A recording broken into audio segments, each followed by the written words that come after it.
And we're live.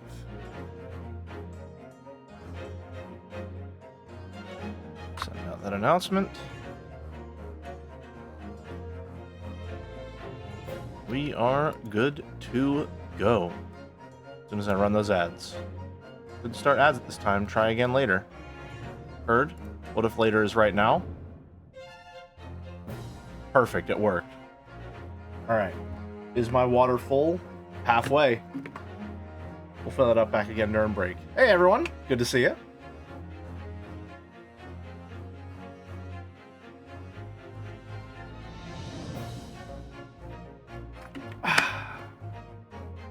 Thank you, Zatex, for the slop redeem. Hi, Flora. Welcome, welcome. Errol, hello, hello. Hope everyone's doing well. You know, maybe if I get right into it, no one will notice. Hold on. I gotta hurry. Hold on. Slop redeem. So you remember that book I've been reading? I turned it into a channel points redeem. Chapter 5. Part 2. Yep, there we go. Alright. It was crackling cold. Good, Max said. So what do we drink to? Another month before we go back to the world? What's eating you? He almost laughed. I'm not going to dignify that remark. She smiled. I meant her black ass the last few days. She tapped the rim of her glass on Mac's forehead. Something's going on inside there. What? Going on inside there. What? I don't know. A primo? McGarvey looked away for a moment. Something. I talked to Otto the day before yesterday. He and Luis are coming in on a ferry from Athens. Should be here at noon. It was supposed to be a surprise. Are they bringing Audie? She's at the farm, Pete said. McGarvey was instantly brought back to the deaths of his wife and their daughter, Liz, in an attack that had been meant for him. What? The deaths of his wife and their daughter, Liz. Was that what happened there? In an attack that had been meant for him. The only survivor was Liz's child, Audrey, who'd just been a baby at the time. Otto and Luis had taken the girl and adopted her as their own. But whenever trouble came their way, they sent her down to the farm, where she would be safe. What's going on, he asked. Absolutely nothing. They're simply coming here for a vacation. Something neither of them have taken in more years than anyone can remember. It didn't sound like them, especially not Otto. Christ, he said, half under his breath. Relax, sweetheart. Nothing's wrong that needs your fixing, Pete said. She got the bottle and refilled his glass. Take a deep breath. I'm...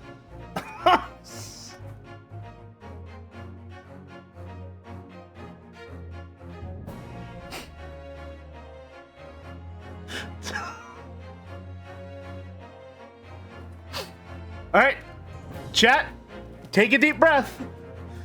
Take a deep breath. Here's the actual line. I'll start from the beginning so we can get the whole thing. Relax, sweetheart. Nothing's wrong that needs your fixing, Pete said. She got the bottle and refilled his glass. Take a deep breath. I'm preggers. He almost dropped his glass into the water. You're kidding, he said, and in some distant way, he almost hoped that she wasn't kidding. Yes, but I got your attention.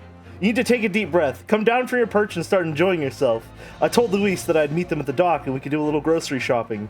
In the meantime, we're going to finish the bottle, and then I'm taking you to... One more page. That was just a lie?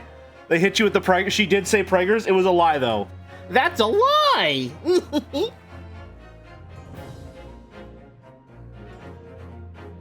Also, thank you, Brooch, for another page of slop. Sorry, let me just... we're going to finish that bottle, and I'm taking you to bed. We have all morning, and I'm going to make damn sure that we use every minute of it.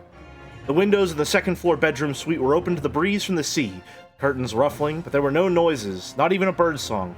Pete, lying beside him, her head on his chest, had fallen asleep after their lovemaking, but McGarvey was awake, his mind still alive with a kaleidoscope of memories. Japan, Russia, Chile, North Korea, France, all places where he'd been involved in some black op, each with its own distinct memories. Trust me, all of them very distinct, most of them satisfying, but none of them good. He started out, what seemed like a century ago, as a second lieutenant in the Air Force Office of Special Investigations. The colonel had told him that he would almost certainly burn out by the time he was 30 because he had a chip on his shoulder. The unit's commanding officer was long dead now, and he'd been right about the chip on Mac's shoulder. Instead of burning him out, it lit a flame in his belly that seemed to be just about the only constant in his life. A few years after he joined the CIA, the deputy director of operations at that time had told him he was an anachronism, that his dedication to what he'd called McGarvey's Superman complex, truth, justice, and the American way, was sadly out of date. But then 9/11 had come along, and it turned out that it was the DDO who was sadly out of date. He gently disengaged himself from Pete, who mumbled something, but then, still asleep, rolled over on her side. He got up and went to the window. Something or someone was coming. He'd been trying over the past couple of days to figure out what it was, why his internal alarm system was banging like a sledgehammer on a giant gong, but he'd come up with nothing that made sense, which had only deepened the morose mood he was fighting. He remembered the early morning call from Bob Ware, telling him that his parents had been killed in a car crash. That had been more years ago than he could count, but the memories were still as vivid as ever. It was something he'd never been able to erase from his head. Is it limited to 5? It's limited.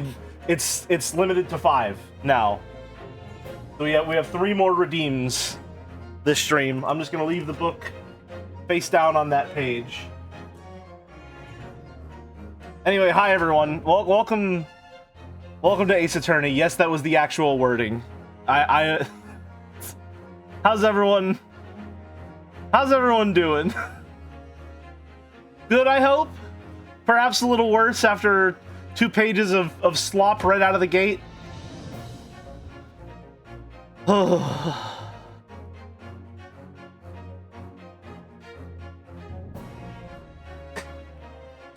Sorry for the late stream.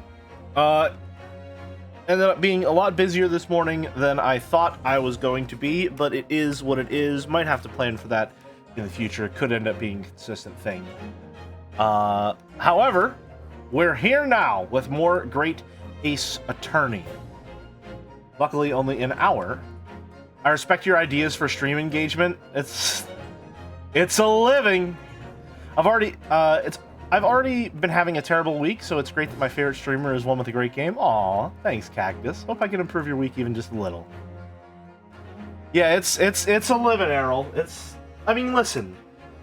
This book came into my life in a very strange set of circumstances, and I would be remiss not to take it up upon the journey it has offered me. All right? It's everything's just the hero's journey, you know? Everything's the hero's journey. All the time. If anyone ever tells you different, they're actually currently in the denial of the call stage of their lives. Echo the Moth, welcome. It's a universal storytelling pathway that works all the time, 100%. So long as you can filibust enough.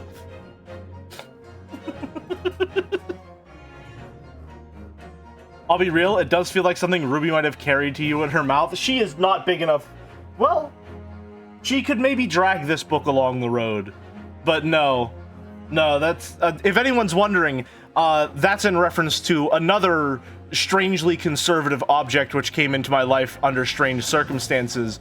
When Ruby was a puppy, maybe like less than a year old, I was taking her for a walk, and in someone's lawn, she found a red pocket knife with Jesus on it that had a small Bible verse that said, "In his world, all lives matter." And that's the story of why I have an all lives matter pocket knife.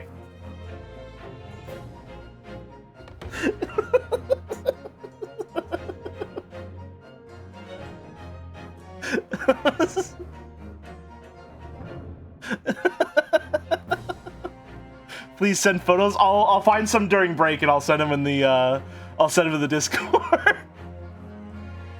I use that pocket knife as like a consistent like fidget toy all throughout college, to the point that in my senior year, while I was working on finals, the latch mechanism finally wore out and just busted completely. I didn't know that could happen to a pocket knife, but I mean, you know, that's just how it works. You know, metal, when it bends consistently enough, and the wear and tear gets enough, just sort of breaks like that. So it took me like 4 years, but I wore out a pocket knife. I wonder if I still have that. It's got to be in here somewhere. Ace Attorney, well, it is Pride Month. It is Pride Month, the 1st of June. Happy Pride Month, everyone. Hope you're having a good one so far. Even though it's only been, 16 hours? Time enough to spare, perhaps. But yeah, we're back with more Ace Attorney. We just got to the beginning of the actual investigation, so to speak. And I'm excited to see how it breaks down. I don't know how long this case is going to be. I am expecting that it will probably be... I don't know. I don't think we've had a two-phase trial yet. Which is not unexpected, because the progression of mechanics has been very unconventional in the Great Ace Attorney thus far. I think, personally, for the better. For me, the investigations are usually the weakest parts of the Ace Attorney games, to the point where sometimes, if I'm taking too long on them, I will just look up guides, because I don't really like the pace of them very much. And thus far, once you get into the trial with the Great Ace Attorney, you're in it for good. That said, we're now in Case 5, the final case of the Great Ace Attorney, and so I'm expecting that we will probably have a two-stage investigation and trial in this case. Thank you very much, Lagushka, for the Tier 1 sub. Hope you enjoy the new sub badges, courtesy of C8, our very own. I'm expecting this to be a two-stage trial and investigation. Did we have one in Case 1? No, we didn't. I don't think we did. Either way, my suspicion, though, is that they've largely... what's the phrase I'm looking... Not so much... replaced would actually be the word. No, they've largely replaced, so far, the second stage of investigations with summation examination. Which is to say that, like, usually when a summation examination would happen, or what would usually happen in the previous Ace Attorney games is you would reach a point in the trial where neither side could really make any more definitive progress, and, like, guilt could not be, like, directly proven, and so it's like, okay, we're gonna be adjourned for the day, and then you go out and get more information. In this one, it feels like you have a summation examination around when that would happen, and then the trial just continues after that, which personally I think I like a little bit more. That said, I do think that in longer cases that may cause some pacing problems if that trend does continue, because it could make it seem like we're not really making any progress because we've been stuck in the courtroom all day. The benefit of investigations is that you can have what feels like a strong, definitive endpoint to a trial section of the game while still leaving a lot of loose threads. The problem that comes with that is that oftentimes it can ruin a lot of the momentum of a trial, and unfortunately, especially in a lot of the earlier Ace Attorney games, usually what happens is that the first trial ends up being, like, meandering around just to find out the basic pieces of information of the trial, and then at some point during the second investigation, you meet a brand new character who is very obviously the culprit, and then it's just about waiting for them to appear in court so that you can dress them down. Which does get a little formulaic from time to time, I think.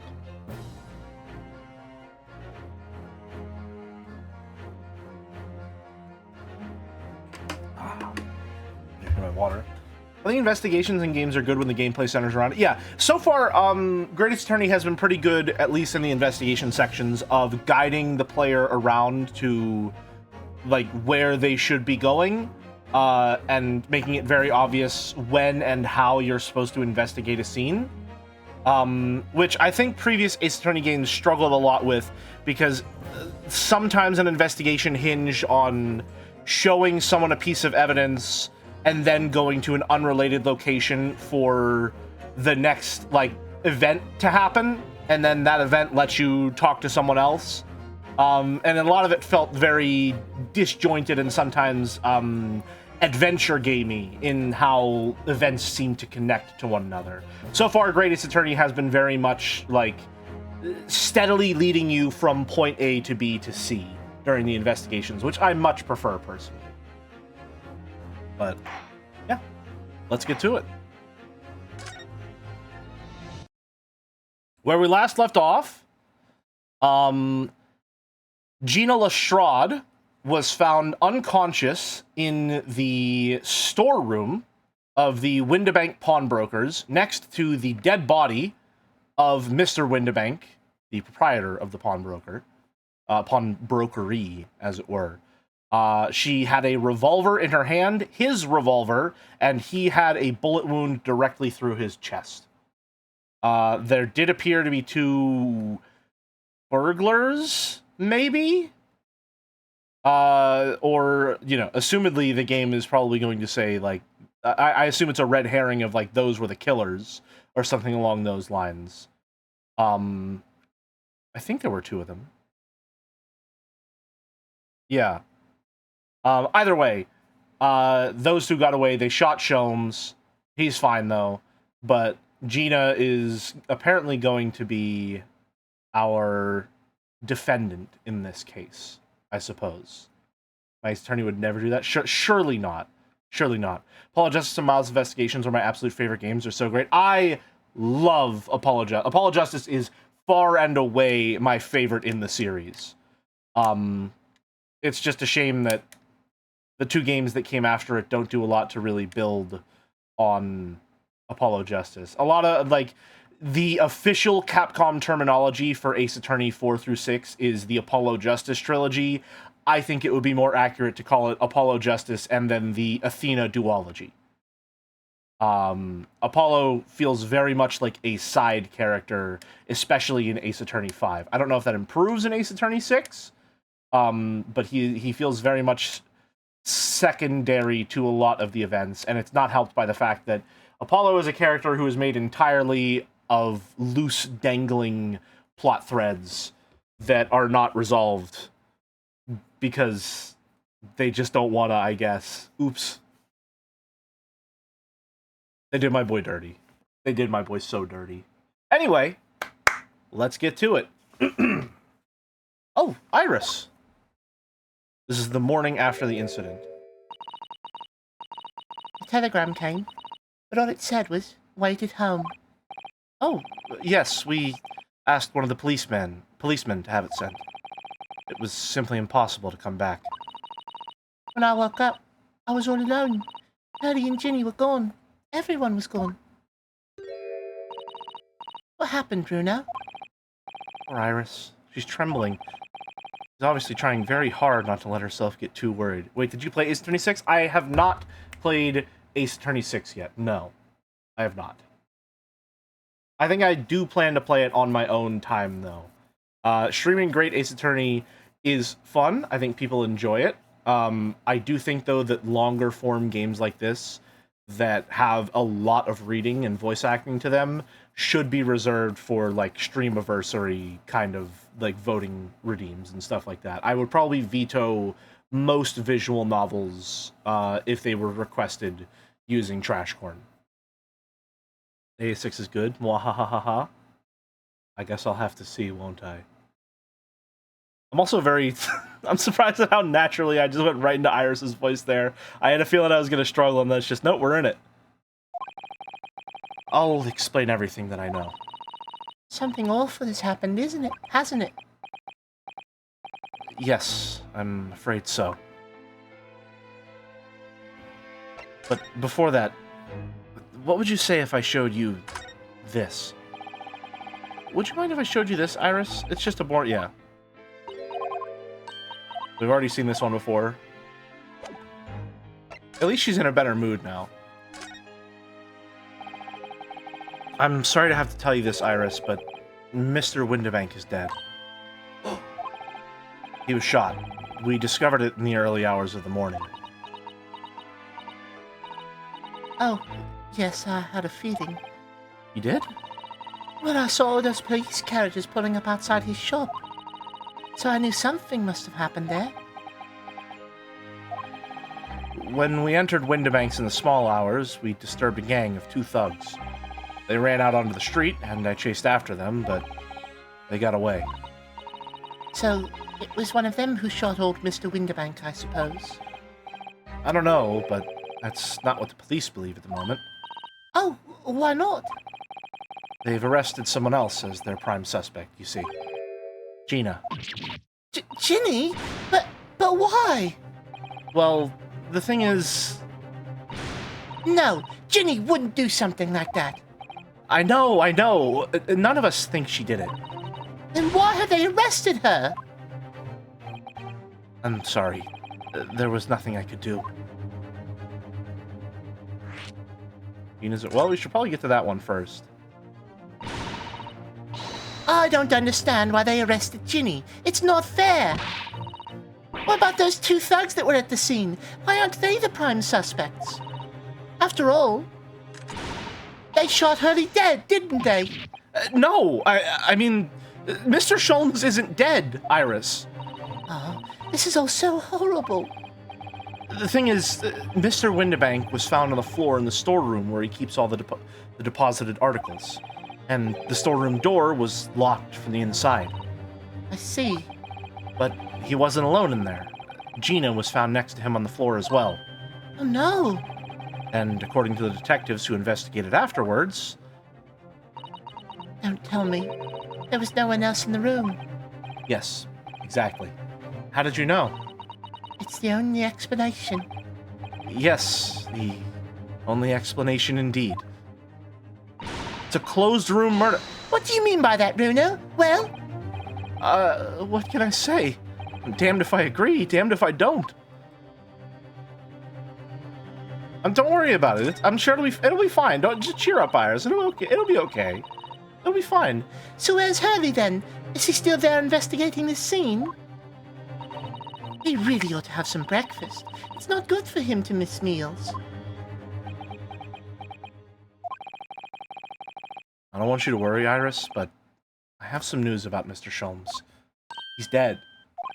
He was taken to the hospital this morning. What? Well, when we entered Windibank's, a gun was fired, and he took a bullet. Okay, so we were definitely supposed to do this first, because she mentioned him being shot whenever we talked about Gina's arrest. Hurley was shot? No. It's alright. His life isn't in danger. Really? Are you sure? Where is he? Which hospital? He's at St. Sinner's. They're tending to him there. I must see him at once. I'm sorry, Iris, but you can't. Why not? That's not fair. I'm a family member. I should be allowed. No, I mean, nobody can see him at the moment. He's not allowed any visitors. They're preparing to operate, you see. To operate? Oh, poor Hurley. Hurley-son. Injured Sholmes? It was the two thugs who were in Mr. Windibank's shop. They shot Mr. Sholmes when we disturbed them, you see. It was pitch black inside the shop at the time. My mind went totally blank, I'm afraid. I just froze. After them! Go! After that, I ran out into the street, but... well, they were long gone. I shouldn't have hesitated. So sorry. It's my fault. I let them get away. I think that's a very good thing. Sorry? Well, if you'd seen which way they went and chased after them, you might have been shot as well, Bruno. On top of everything else, I couldn't bear that. I need to enunciate her T's. I'm giving her a little bit of, like, the Gina accent. I think that would be a good way to differentiate the two, because they have very similar voices the way I'm talking about them. And the game is usually pretty good about that. You found the mistake? No way! What do I win? Oh, Iris. Susato's situation. Where's Susie, Bruno? She's still at the police station. Oh, why? I expect she's still being questioned. The police said they wouldn't be finished for a while. Why aren't you there then?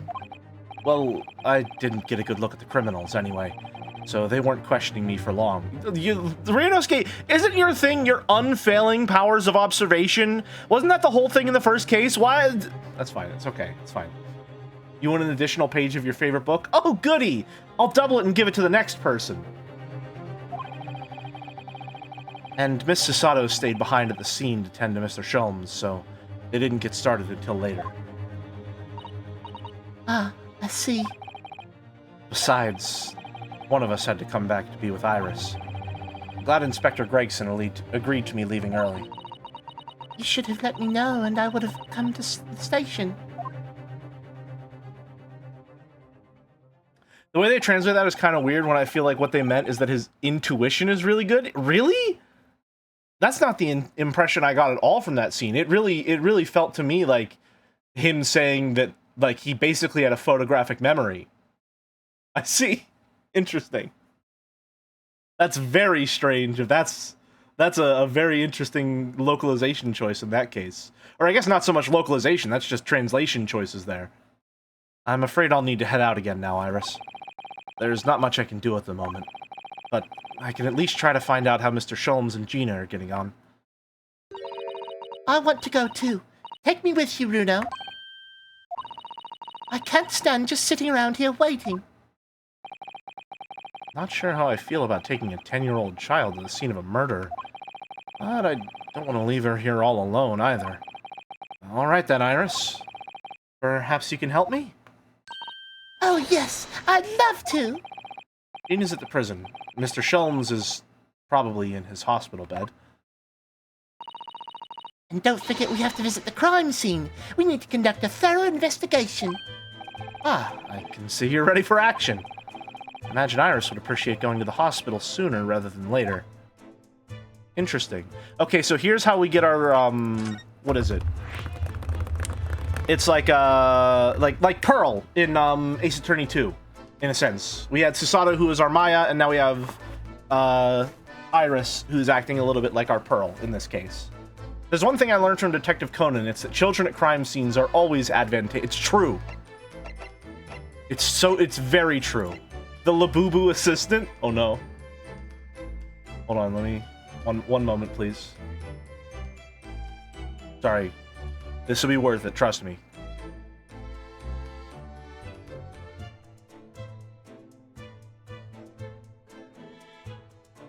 No, not like that, not like that.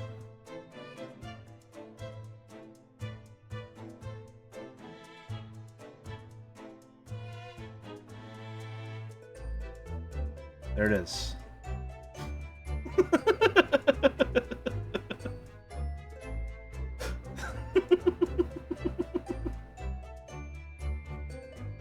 And then what I can do whenever I'm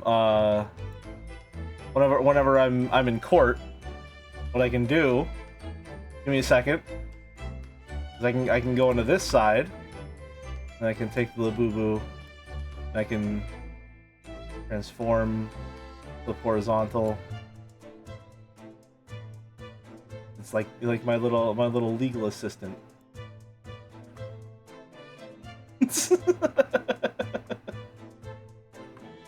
You know? Anyway. Get that back on there. You know, we'll nudge him. There we go. Perfect. Perfect. I spent a whole 30 minutes making this asset. I'm gonna get my money's worth out of this bad boy. Now the question is, do we want the one with the little clasped hands, or do we want the one doing the little Rena pose? I think maybe we have this one for the other side. We'll consider that whenever we get to court. Off to St. Sinner's Hospital.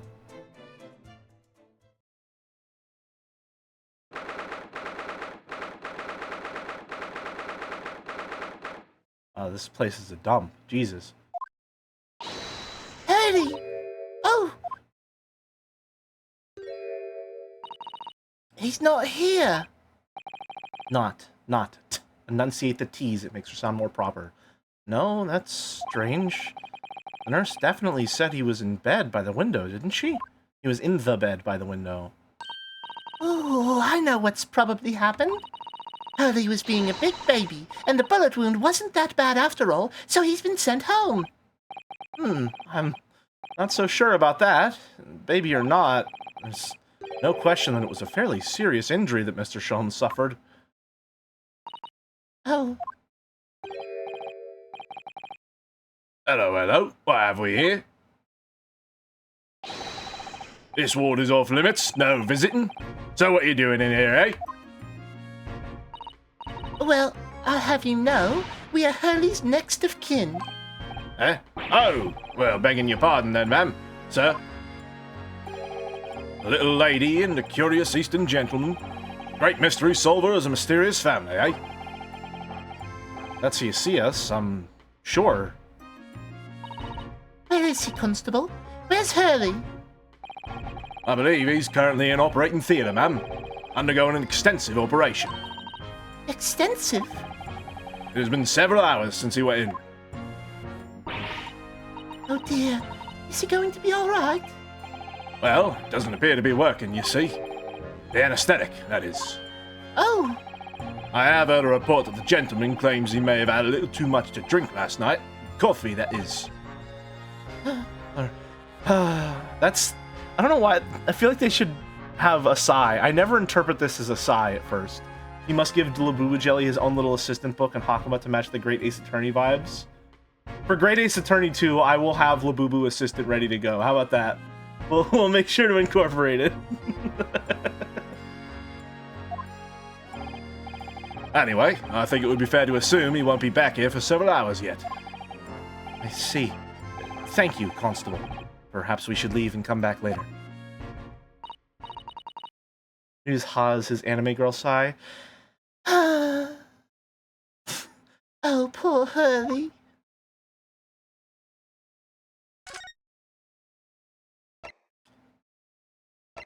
You know, I shrug it off every time Merrick says it, but at a certain point, I'm starting to be a little surprised at how many variations of that, like, British voice I can pull out that feel distinct from one another.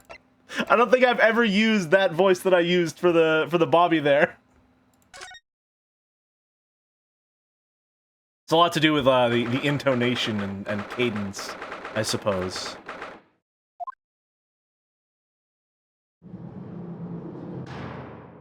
Hi, Gina.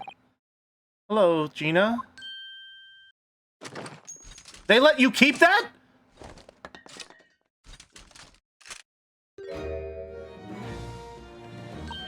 Oh, you still have the grenade launcher Hurley and I made. Wish you wouldn't point it at me all the time, though. What are you here for?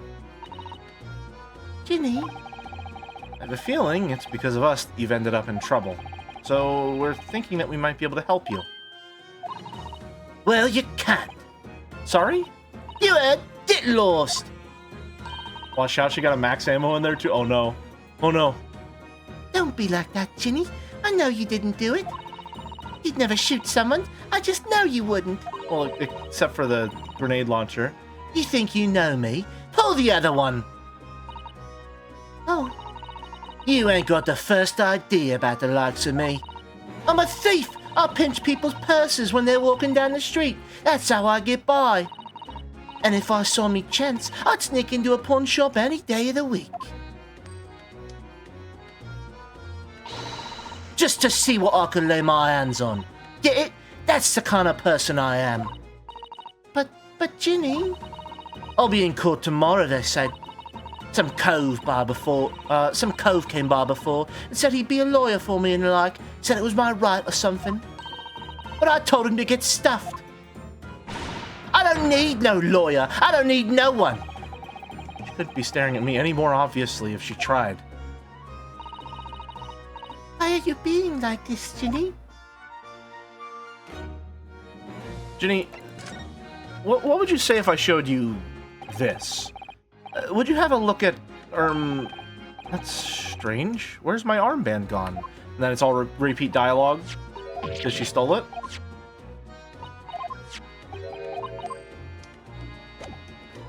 Alright. Legal representation. I don't understand, Gina. Why did you send the public defender away? He wanted me to sign some papers. Representation papers or something like that. It's all going to be rigged anyway, the whole trial. They'll pin it on me because I'm a kid. That's what grown-ups always do. Why do you think that? Because that's how it's always been for me, growing up in the back slums, my whole life. If you do what the grown-ups tell you, it'll get your mates dragged off by the coppers, or worse. I've had it happen to me before and all. Been sold out and nearly snaffled on the back of it. Can't trust no one, that's the point. As soon as you do, you're going to grass. Dead. In the 1890s, Britain actually did not have the right to representation yet, so this is an interesting anachronism. I was gonna say, like, do public defenders exist yet? Gina, listen. If you like, in tomorrow's trial, I could... Forget it! Ginny? Don't you trust Bruno? Nah, I don't. Look, I'll ask you nicely now. Just leave me alone. What happened? Will you tell us what happened, Gina? Last night at the pawnbrokers. There's nothing to tell. I figured it'd pay me, so I broke into the place and started going through the storeroom. But the old bloke walked in on me and you know the rest. But why, Ginny? Why would you do that? Ain't it obvious? The place is full of stuff I could sell for a shilling or two. Diving ain't easy, you know. It's a lot of work, and half the time you don't even get nothing. Is that really why you broke into the place? What? Are you sure the true reason wasn't something else? Oh, give it a rest! What would be the point anyway, eh? Nothing I could say would make me a blind bit of difference. Please tell us, Ginny. We'll believe you, whatever it is. Believe me? Don't be daft. You can't believe nothing. Everyone lies all the time. And you know what? When it comes to liars, I'm the biggest of the lot. I've told some unforgivable lies, I have. What do you mean by that? What unforgivable lies? Yes, tell us the unforgivable lies, Gina. Okay, actually, yes. Okay, yeah. What did you mean before, Gina, when you said you were the biggest liar of the lot? Why don't you tell us what these unforgivable lies you've told are? Maybe we can help. Sorry. We're out of time. They're gonna want to question me now. Ginny, please. Oh, yeah. I wanted to give you this. Something to remember me by.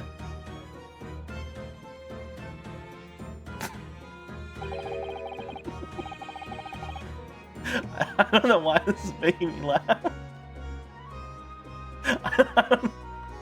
I think it's just the fact that the cat is like a completely different resolution to the snowman in the back.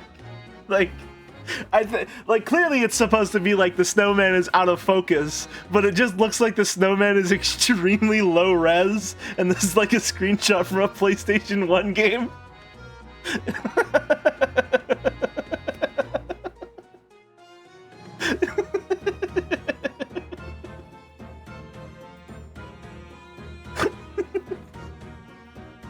From a 3DS. That's true. It is from a 3DS game. The 3DS can produce mind-baggling effects. Photographic print of a really adorable cat. I found it in one of the pockets of this coat. Ain't no point in me having it. I wonder what a little photograph like that was doing in the pocket of that overcoat. Yeah, okay. That's it. That's what that's the spice I was missing. I gotta enunciate the T's with her. That feels more like her. Anyway, don't bother coming again. Bye. Oh, Ginny. The white cat photograph has been entered into the court record. Let me guess. Let me let me check the court record, and then on the back does it say, Please, oh please, represent me in court tomorrow? Homestuck Day? Look at the back of the print here. There's something written on it.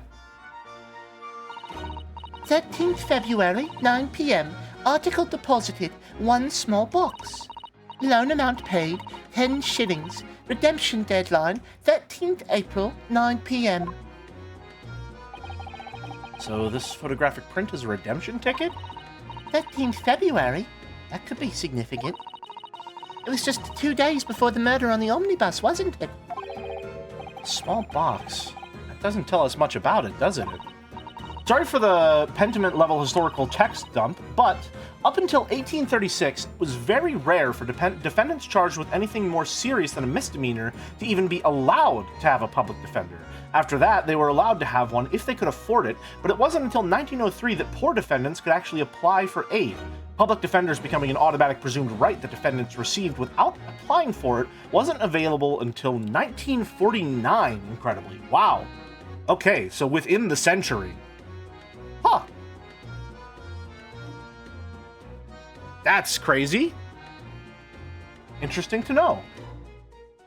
Glad we've improved since then. Bruno, if Mr. McGilded still had the ticket, then presumably he'd never redeemed the article. So do you think the box might still be present somewhere in the shop? Ah, yes. If it's something McGill had deposited, we need to investigate. Are we just allowed to do that? I retain more of this wall of text than all of McGarvey. Well, I mean, you can also read that wall of text. It's difficult to retain information when you don't have a visual to accompany it, you know? I find that to be the case, at least. And what if we look at the cat? This is an adorable little cat. I think it looks a little like Wakahai. It's almost like they only have one model for the cats, and then they just change the colors and texture a little. I always thought the cats like to curl up inside under the heated kotatsu blanket when it snowed. Maybe British cats are different. So what if we... Gina, what would you say if I showed you this? Here, Gina, look at this. No time. No ta? Is that like no thanks? I wasn't saying you could have it. Oh, weren't you? Well, when someone says I can't have stuff, it makes me want it, see? So you better hand it over now. No, I'm not giving it to you. I see. They say ta in the UK for thanks. Yeah, gotcha. Hospital feels positively ancient. Shums is sweet. Off to the pawnbroker, right? Because we just found this piece of information. I keep forgetting the little boo-boo is there. I do love these capelets they have. Is that the correct term? A capelet? Shawl, perhaps? I love these. These always look awesome. I'm just a fan of the uniform style as well. Very nice. 16th April, Windibank's Pawnbrok'enry. Capelets and cloaks, what they do. They do. This is where everything happened then. Last night. That's right. 2 thugs I told you about were obviously ransacking the place, looking for valuables. But apart from the policemen in here, you wouldn't know anything had happened. There's no sign of a disturbance. That's not true at all. There's a sign of a disturbance right here. Oh, you're right about that, actually. In fact, if anyone, it's the police who seem to be the ones doing the ransacking. I know what you mean. They're like a gang of organized criminals, all dressed in black. Oi, I heard that. Oh, hello there, Gregson. Oh, Inspector. Good morning. Suppose I ought to thank you for your vigilance last night. We got to the scene before it was disturbed, at least. Shame you let the other 2 rogues get away, mind. Yes, I'm sorry about that. I fucking love Gregson. My goat, keep doing nothing at all. I thought you'd assigned extra men to the beat around here, Gregsy.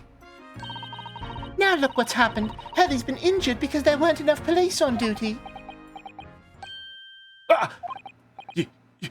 Your ladyship! No one told me you were coming! I expect you to take full responsibility for what happened to Hurley and see he has the very best medical care. Of course, your ladyship. The very best doctors in the capital are attending to him as we speak. And don't think it's Bruno's fault that the rogues managed to get And I don't think it's Bruno's fault that the rogues managed to get away, is it? Chasing criminals is the police's job. Absolutely, your ladyship. As you say, ma'am, as you say. The Jet in Black is totally blameless. Everyone's in agreement about that. Did you believe it? It's like a completely different person with Iris. Talk about a personality change. Will this be relevant to the case? Is that why you've highlighted it in orange? Oh, where are my manners? Are you thirsty, your ladyship? Perhaps you'd like some juice? Some nice, refreshing fruit juice? I just noticed that the thing in it, that's a little notebook in his hat. What the hell? Oh, why? Are you thirsty, Gregsy? I have some of my special herbal tea with me, if you'd like some.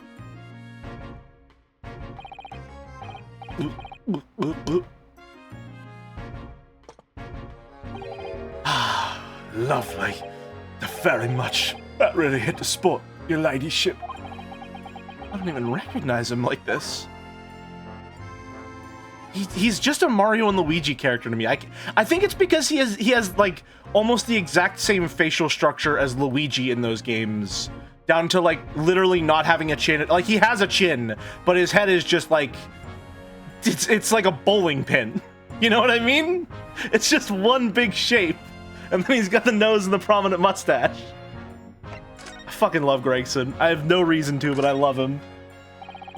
Inspector Gregson, could you give me your opinion about this, do you think? We don't tend to share, Sunshine. Not with the general public. In that case, Gregsy, how about some herbal tea?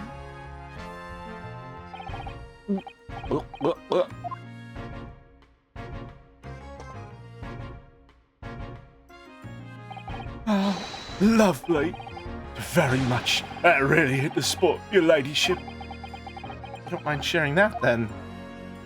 Okay, so what about this? Same deal?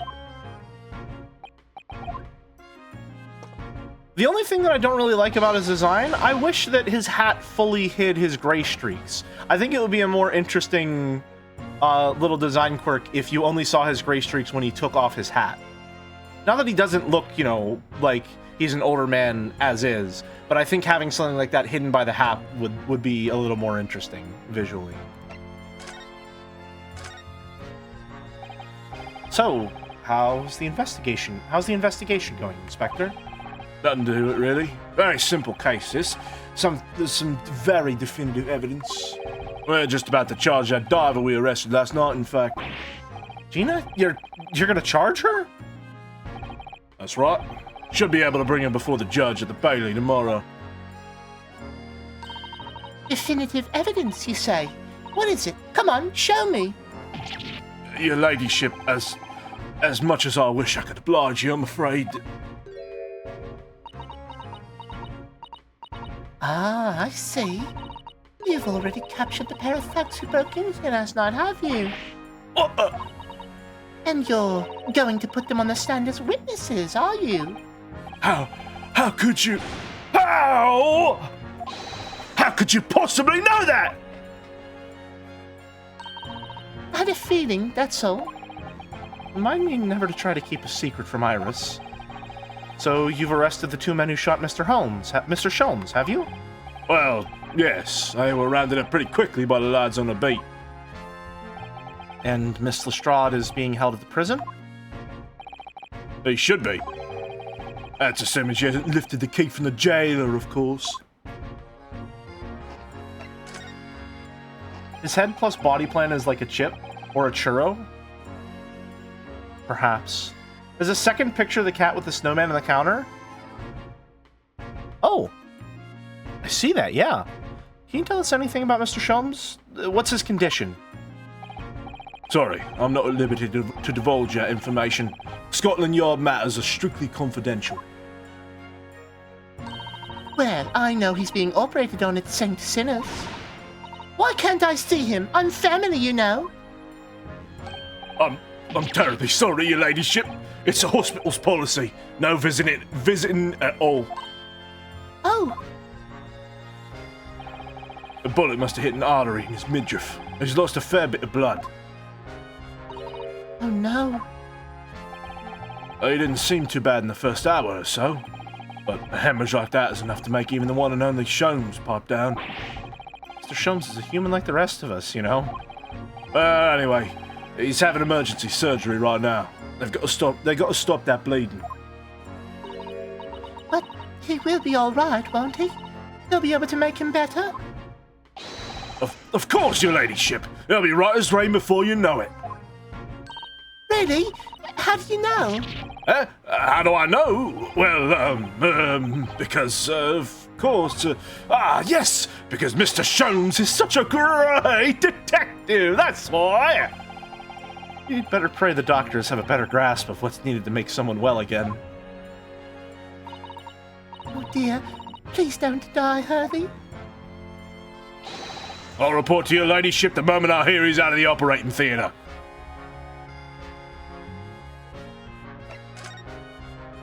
This is my fucking... I can't...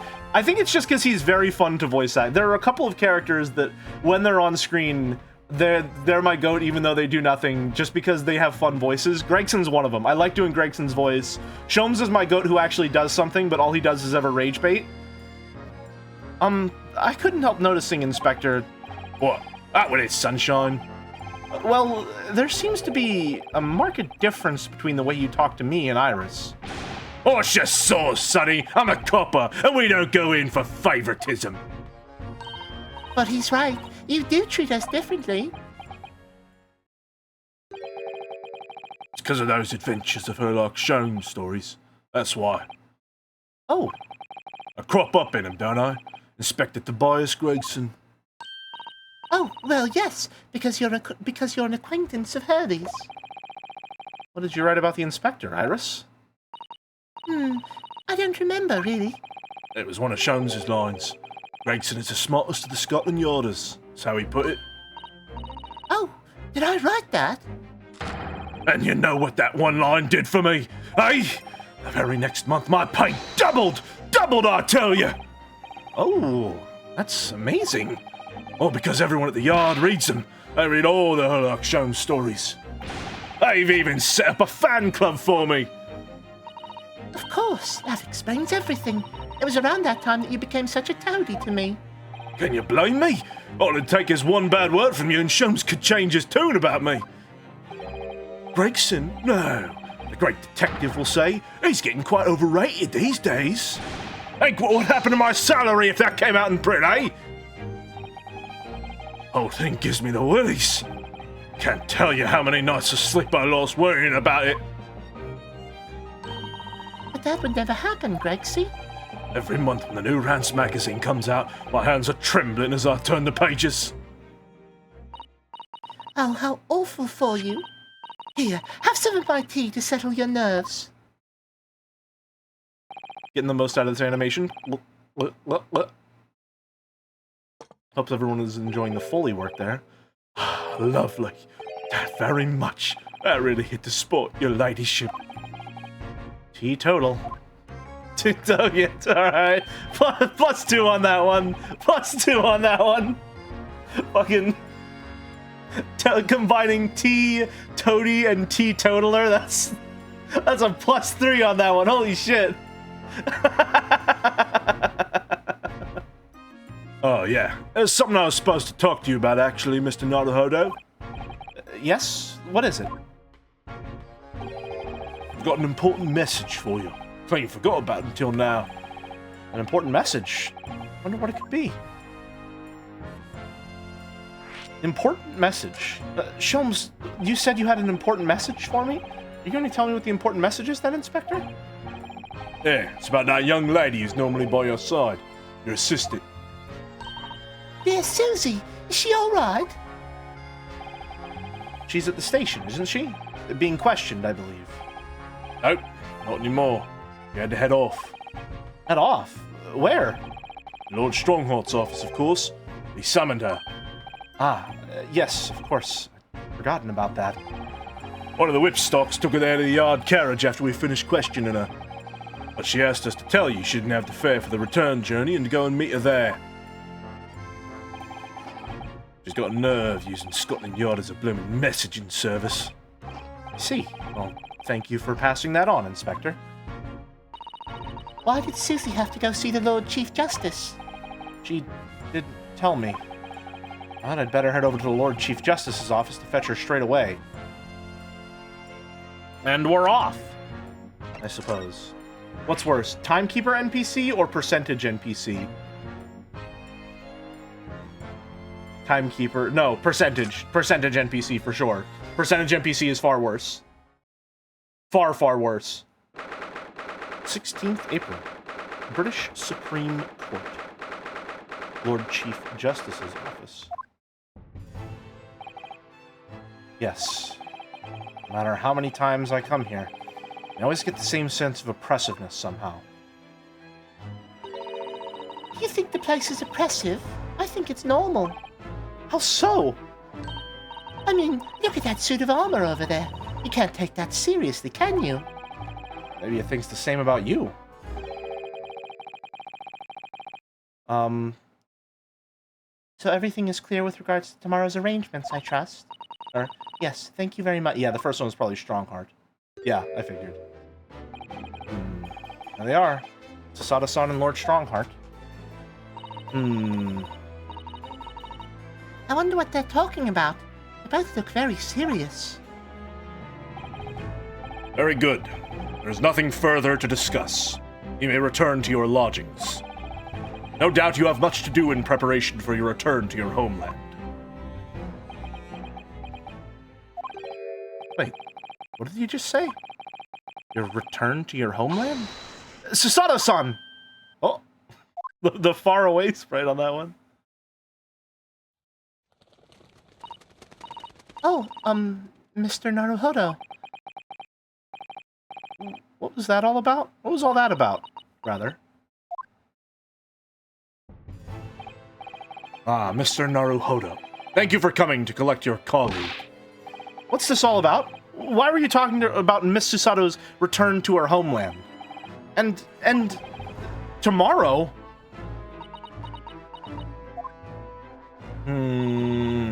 Tomorrow? What about Ginny's trial? You mean...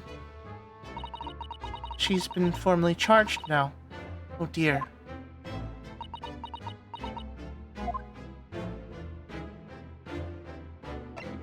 Susato, what would you say if I showed you this? It means a great deal to me, you know. Okay, yeah. We've seen that one before. I love her thinking sprite so much. Awesome. Returning to our homeland. Miss Susato, what's all this about? Oh, please don't concern yourself, Mr. Naruhodo. It's only me going back to Japan. Your life here can continue just as it has. That's not what I asked! What happened? Why are you leaving?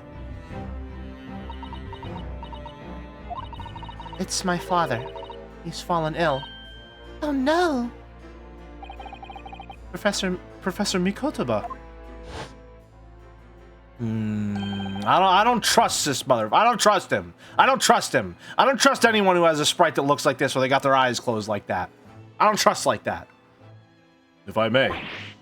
Yes, sorry? You must be the defendant. Ryunosuke Naruhodo, I believe. Yes, that's right. My name is Eugene Mikotoba. I'm a professor of forensic medicine at Yume University. We received an international telegram from the Empire of Japan informing us of the news.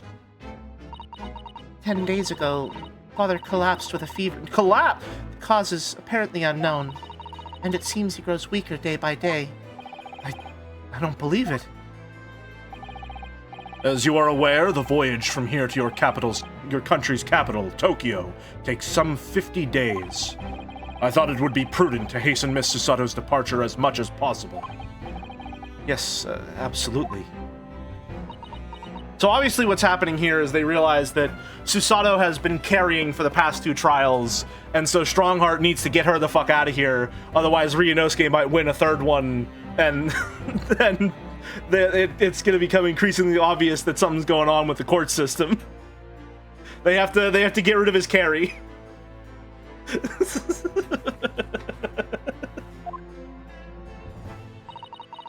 I will leave London first thing tomorrow morning. can't believe this is happening. Gina's trial.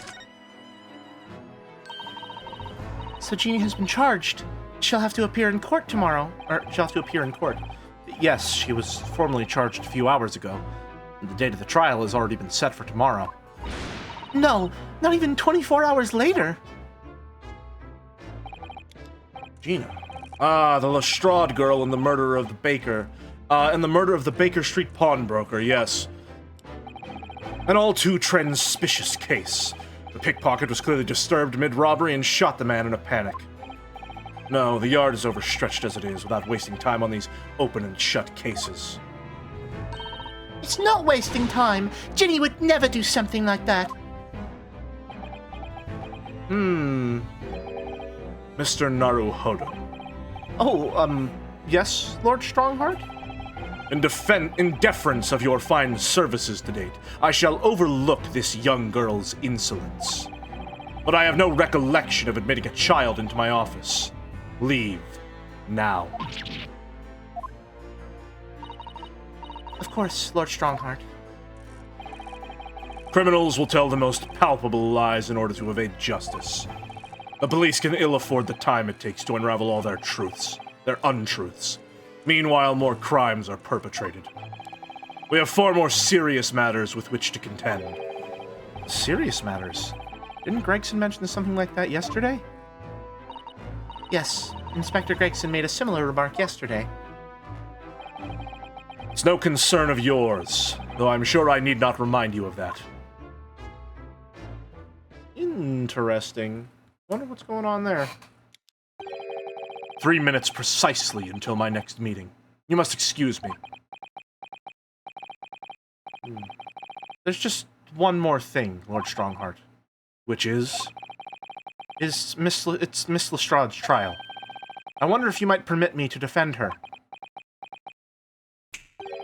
A timely suggestion. Sorry? The girl currently has no representation. Okay, one thing I'm noticing about his design, he has that, cowlick in his hair. I'm not sure what else to call that. Does it appear in his 2D sprite as well?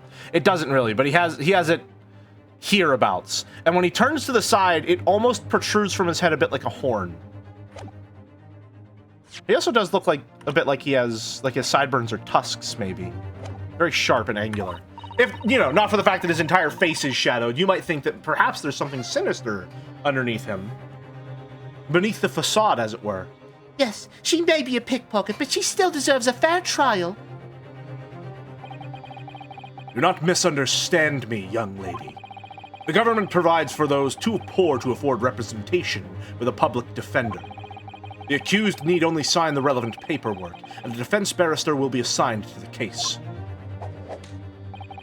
However, the young girl in question has refused that right. Why would she do that? A question you would do well to direct at Miss Lestrade. You'll find her at the local prison. Yes, thank you. Now then, it's time I was leaving. Good day to you. What a day. Gina charged with murder. Desado-san about to leave. We're gonna lose this case, dog. Mr. Naruhodo. Iris, we must make haste. But, Susie, you're leaving for Japan tomorrow morning, aren't you? Don't you have packing and things to do? As Mr. Naruhodo's judicial assistant, my personal circumstances are of no consequence. My sole purpose remains to help you in whatever way I can. Thank you, Miss Susato. She has to do everything she can to set up the case in as positive terms as that she can. She needs to lay a firm groundwork for any chance of success if she's not there to guide it. Okay, and so whenever everyone seems to agree that he's guilty, what are you gonna say? I would like to request a summation examination, exactly, yes. Tell them you want a summation examination. They're going to try to tell you that's not allowed or it's archaic. They're wrong. You did it 3 times before, remember? Yeah, three times. Yes, twice in the previous trial and then once in the one before that. Yeah, okay. And then what do I do after that? You're such a bully to my homegirl Ryunosuke. He deserves it. He's been carried this entire time. Every single time it's Susato speaking out to extend the case. It's a very pensive look. I think we ought to visit Gina first. In any case, I should like to wish her well before I leave. Your Honor, my client pleads oopsie daisy. Oopsie daisy, you say? Well, who among us has not claimed such a defense before, Your Honor? Your Honor, who among us has not claimed such a defense before? Trial dismissed. Thank you. What do you mean he's so good at this for an English major with no experience in an anxiety disorder? Yeah, I mean, he's keeping the plane in the air, I suppose. I just wouldn't exactly call him an engineer. Yes, that sounds like a good idea. Let's go. Your Honor, you weren't even there. Your Honor, come on! Like, seriously, for real? Are we dead ass right now? I must agree with my learned Nipponese friend. Are we dead ass right now? If I'm honest, this has completely thrown me off. I'll just have to do what I can as a lawyer. All right, off to prison then. Gonna be seeing a lot of this without Susie. 16th April, local prison, cell 13. Hello again, Gina. Yep, going through the whole loading it. Yep, popping the thing in, there's a little cylinder falling. Yep. What are you lot here for now? Have the muzzle of that grenade launcher shoved in our faces yet again, obviously. I think I need to improve the way you load your ammunition into that thing, don't I? Look! You can come as many times as you like, but I ain't got nothing more to say to you.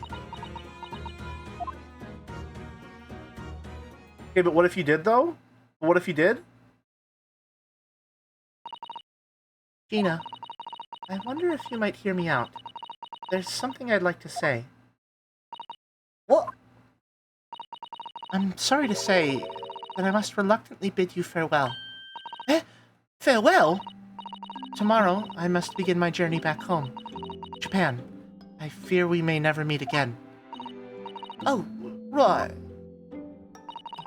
I've had the pleasure of meeting so many lovely people here in London. I have so many wonderful memories. And yet, as things stand now, will be a glum parting indeed. Poor Iris is so miserable. Yeah, guilt tripper! Guilt tripper into getting legal representation. It'll work. Susie-san. Susie-san. Well, that ain't my business. Both Iris and Mr. Naruhodo believe you to be innocent, Gina. They've put their faith into you. But somehow, you can't find it in your heart to put your faith in them. Yeah, that's right. I can't. What of it? It grieves me greatly to have to say goodbye to my friends when they are so clearly unhappy. Because of you. Oh, get her ass! Get her ass! What? It's my fault? Yes. So I have one final request, Gina, before our paths never cross again. Right here and now, I want you to show both of them that you don't deserve the faith they've invested in you. Eh? Only by doing that will you truly be as alone as you claim to be. What are you talking about? What do you expect me to do, eh? You've told us that everyone lies. So prove it by admitting one of your own untruths. Get her ass. What about what you said before, Ginny? You said something about unforgivable lies. You must tell Mr. Naruhodo and Iris the truth now. That is my last request before I leave. My last request as a judicial assistant. No, I can't. Whatever these lies are, they're obviously weighing very heavily on Gina's mind. And this is where we introduce our new mechanic in the 5th case. That's right, Psylocks are back, baby! Iris has the Mogatama lens. Gina, I could be wrong, but is it something to do with what happened 2 months ago? Something about that trial? One in which Magnus McGilded was acquitted? Ah. Case of that mysterious murder that took place inside the omnibus. You were called as a witness by the prosecution. Is that what this is about? Yeah, you're right. Because in that trial, I lied. I lied like you wouldn't believe.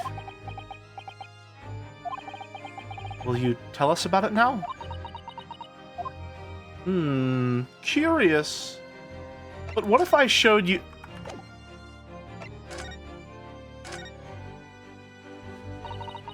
Like you said, it all happened 2 months ago. Coppers got hold of me and shoved me in the witness stand. And based on your testimony, Mr. McGilded was declared innocent. Yeah, well, thing is, I lied about a whole bunch of stuff. Knew it. What sort of thing did you lie about?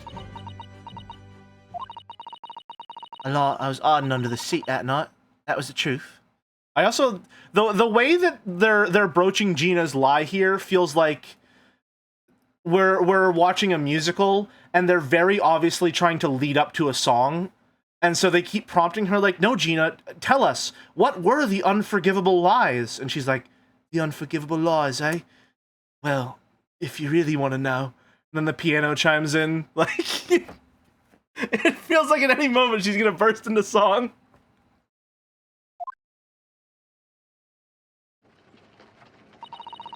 It was pitch black in that little cubby hole. Couldn't see a thing. And then... that loud thud. Someone falling on the floor. That's when Mr. McGilded... And that's when Mr. McGilded discovered you. Yeah.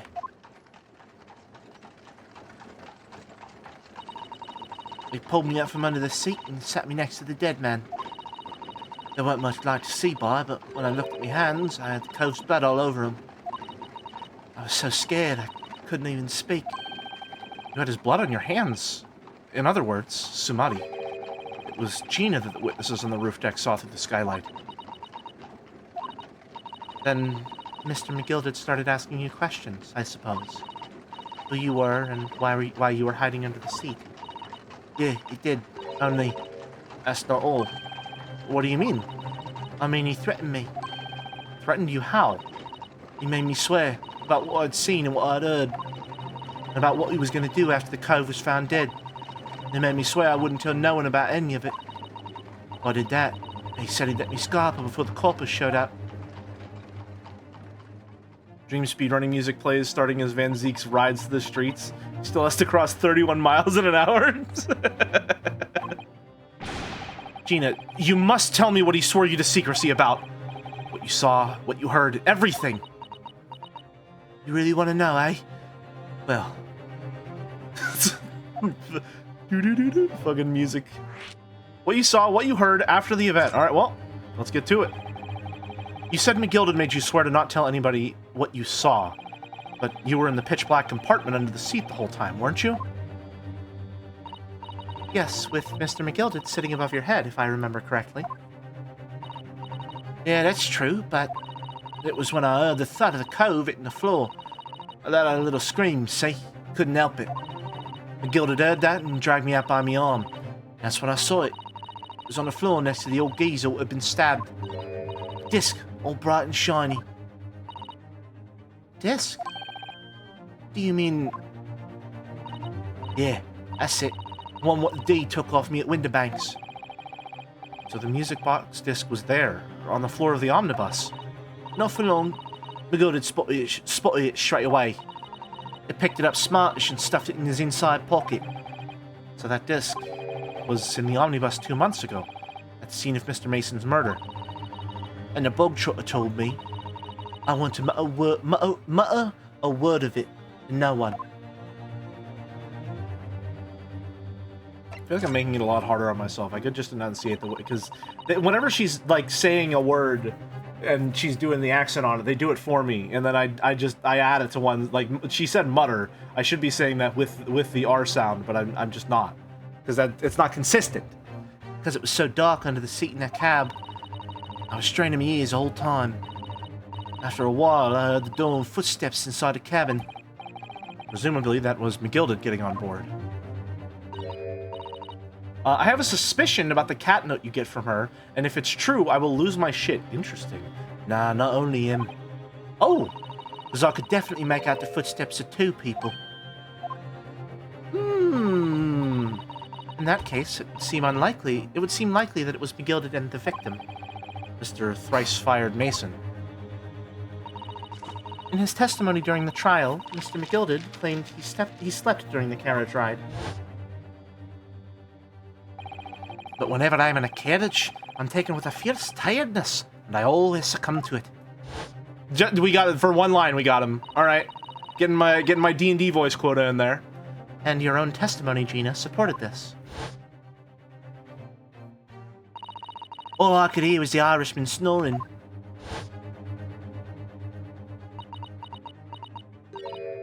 Yeah, that wasn't exactly true. Neither of them was asleep. I could hear them talking the whole time, in low voices. What? What were they talking about? Sorry, I don't know. The sound of the horses and the wheels is too loud. But that still tells us something. Mr. McGilded and the victim knew each other. So McGilded was lying, as I suspected. After the event? Excuse me, sorry. I knew it weren't going to take long before someone raised the alarm and the bloke had been killed. Yes, you were quite right. The other passengers on the roof deck noticed very quickly. So when a cab came to a stop, McGilded told me to hide under the back seat again. Climbed in and waited. 2 coves from up top ran out to get the coppers. Yes, I'm Mr. Fairplay and Mr. First. Right, and after they'd gone, McGilded asked the driver to do him a favour. A favour? Now then, fella, what I need you to do is to take this cut of mine and deposit it with a nearby pawnbroker. And for your troubles, let's see now, I'll give you 10 guineas. Oh, is that why the count was wrong? Nearby pawnbroker? You mean on Baker Street? Yep, you got it. It was Winterbanks. Coaching it, snapped up the money and ran off to pop his coat as fast as he could. Then there was no one left in the carriage. Gilded open the box under the seat and let me get out of there, but not without conditions. I see. Did I ever point this to you? But the lowercase e's in this text font are too thin. A little bit, yeah. I can't believe Beppo made McGilded kill that. I know! It's fucked up that Beppo was behind everything. Even the murder of John H. Wilson. What were McGilded's conditions then? For letting you go free, I mean. Not telling a soul. Not for anything. About what I saw and what I heard. And there was something else as well. There's more? Yeah. This is the most important thing, he said. I'm after sending the coachman on a little errand for me, with some small change in his hand. Now then, did you hear what I asked him? Did you see anything at all? At all? You asked him to go pop your weasel, right? Aye. The fiend's taken me overcut to deposit at the pawnbroker's hereabouts. And I want you, lass, to take the redemption ticket for it. You understand? What? You want me to have the ticket? That's right. And I'll come fetch it from you later, sometime within the next 2 months. You have to hang on to it until then. Is that clear? And whatever you do, don't lose it. All right, then. And in the case I might happen to be delayed at all, you're to go to the pawn shop, Winterbanks so it is, and you're to extend the loan before the 2 months is up.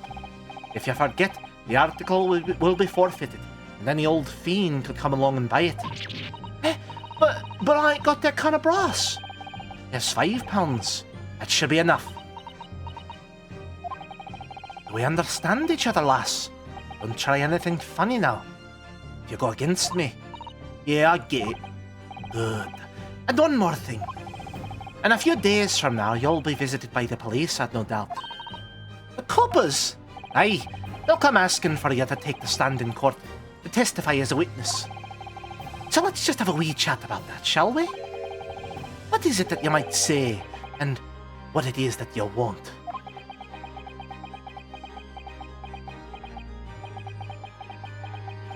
I miss doing that voice. That's a fun one to do as well.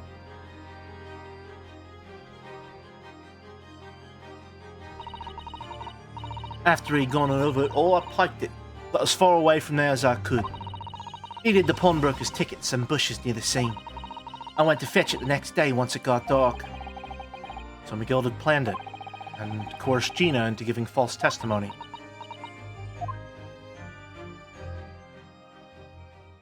Interesting. The truth of case 3, as it were. Bet you ready to string me up, eh? I lied. In that big old courtroom. Told some corkers. Thing is, they said he would make it so he couldn't live in the East End no more. That's what he threatened me with. What a wicked man. I knew everything what went on in the back slums. I knew we had no one to look after us, and we was all just looking out for each other, getting by together. So you mean Mr. McGilded would have... In a heartbeat. He could have had a lot of us chased out of there if he wanted. And then we'd have... And then where could we have gone, eh? Nowhere, that's where. So, I didn't have no choice. Thank you, Gina, for telling us everything. But, I'm for it now, eh? Go on, admit it! You must be livid! Well, you can make amends by doing me a simple favor. Favour? What? Sign the representation papers for tomorrow's trial. Eh? If you don't actually want me to represent you in court, you can rip it up later. But we need that paperwork or we can't investigate. The police won't let us. Investigate what? Scene of the incident last night. Mr. Sholmes was shot, you see. You what? Daddy's having a big operation right now, Ginny. Is it bad? Is he gonna be alright? Sholmes is gonna be alright, right? That's why I want to investigate. For Mr. Sholmes' sake as much as anything. Right. So what you're saying is, if I sign that bit of paper, everyone's happy, is that it? Something like that. Miss Sasato? Yes, of course. I have the representation papers here.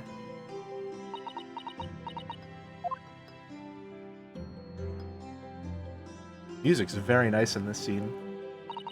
Jelly, I'm sorry, but your Labubu assistant still being there next to you is taking me out. That's my judicial assistant. I can't get along. How am I supposed to go to court? How am I supposed to have proper? I couldn't do anything without this guy. He's my right-hand man. I'd be lost without him. I don't know how I got through 4 cases without him. He's essential. Emotional support, Labubu Esquire. Your silly rabbit? Yes, my silly rabbit. My right-hand arm. I don't need anyone to stick up for me, though. No lawyer or nothing. Send the Labubu away. You should feel the weight of your crushing loneliness now, just like Rio. Just like Rio. Oh, no. When Susato leaves, I'll send the Labubu away. And then you'll regret your words and deeds.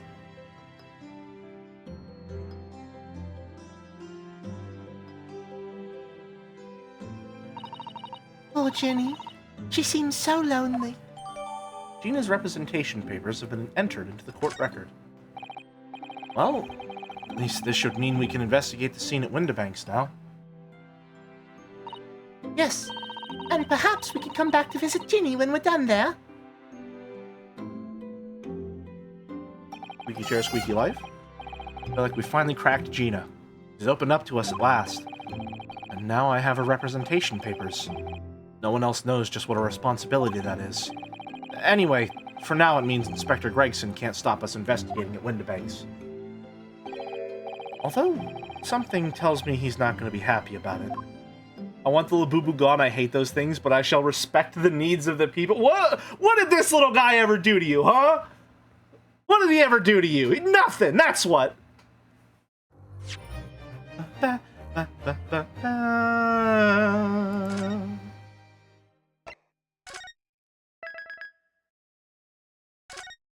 You know, I was thinking about save slots the other day, right?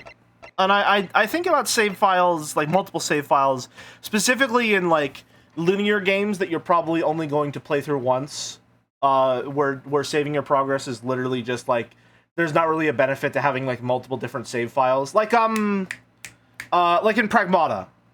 In Pragmata, like there's no reason to have multiple save files.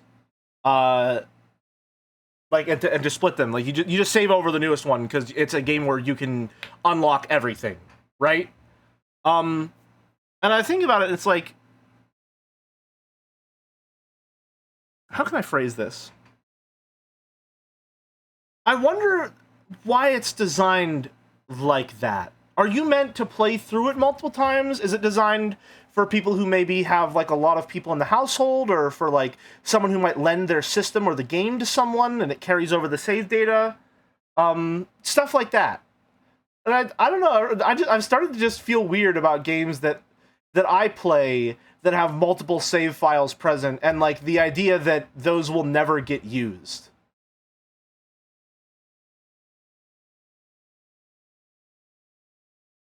I'm definitely, like, in it for absolutely no reason.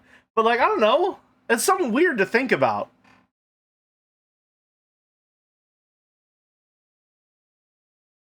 I don't know. Howdy, Aladici. Welcome, welcome. Did we save? Yeah, we did save. Unlucky 13. Investigation Part 4. The investigation finally begins. Labubu is all outer world sins in one creature. Late stage capitalism, percentage-based systems, gotcha, and shit jokes. I made that up, but it would fit. Is Labubu really an example of late stage capitalism, or did people just hate Labubu because women like Labubu?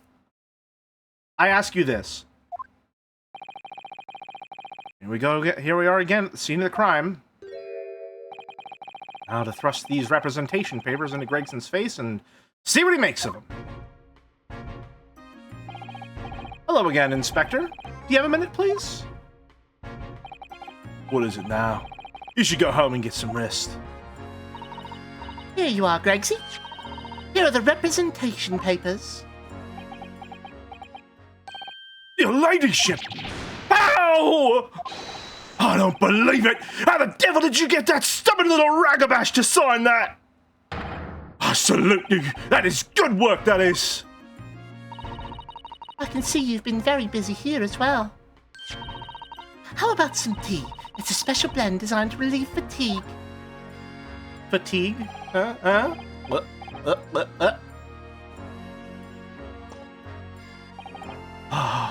lovely. Well, let's see now. Yes, yes! I hardly feel tired at all. I'm fit as a fiddle, your ladyship. Would it be alright if we investigated the scene of the crime, then? Do as you please.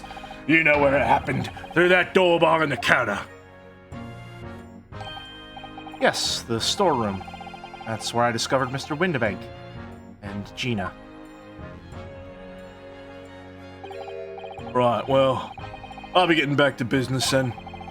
Will you be investigating in the storeroom as well, Inspector? If I'm perfectly honest, we need to wrap this up before long. Can't afford to spend too much time on it. There's so many articles to go through, it's taking forever, even with the lads working around the clock. Which is a problem, because there's another case the yard needs to investigate urgently. That must be what Lord Strongheart meant by far more serious matters before. So what I'm saying is, don't get under my feet, sunshine! Aye, aye. Come then, let us not waste any time. I didn't know that you were still here, Susie. Let us examine. Okay, so obviously this is suspect. That's nothing. It's not. Okay, never mind. It's not suspect. Let's look at the desk. Cat picture. There's the article ledger here and Mr. Windibank's notes. And what's this? It looks as though someone has left a little photographic print behind. Oh, look on the back. There's some writing. Is there? Ooh, show us, Susie. Show us.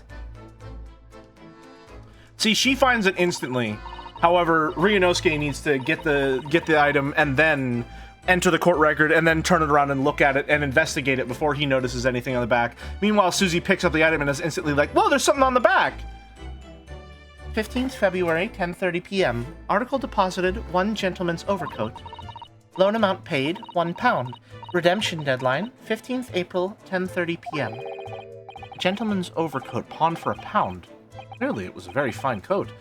In fact, I think... Yes, this must be the ticket for the overcoat that Ginny redeemed yesterday. And is still wearing, which belonged to McGilded.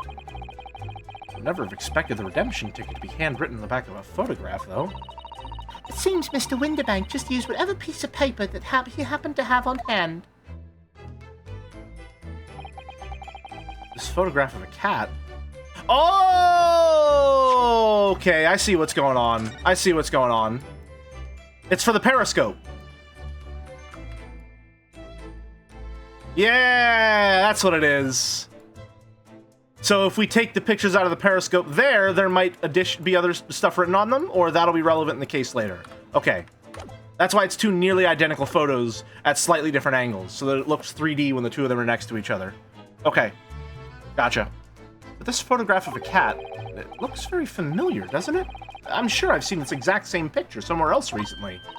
Oh, yes, you're right. Very recently. It's the same one that Ginny gave us earlier. Of course! I was forgetting that she gave us that print. Well, what are you waiting for then, Mr. Naruhodo? Get it out. Alright. Let the cogs turn. Yep, and it puts them next to us so that we know that they're exactly the same. No, they're not! Angle's a little different. Okay, I'm gonna try the cross-eyed thing. How close do I have to... Hold on. Sorry. I'm gonna get my face right up in my screen. I'm moving this out of the way to see if it works. Give me a second.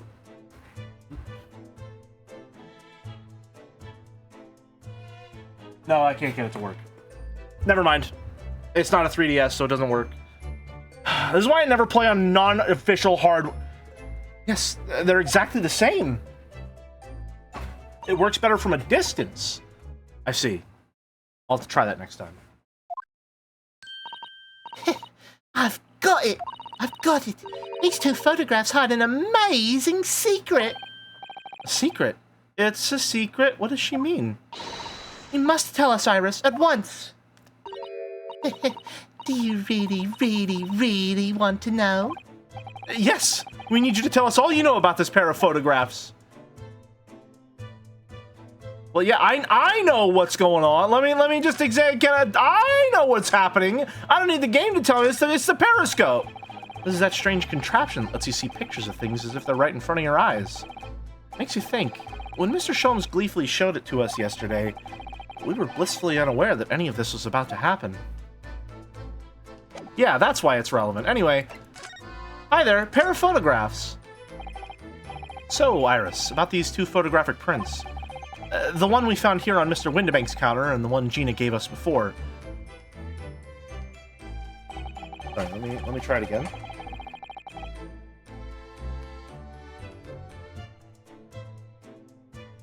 I can't get it to work. Maybe I just don't know how to get it to work.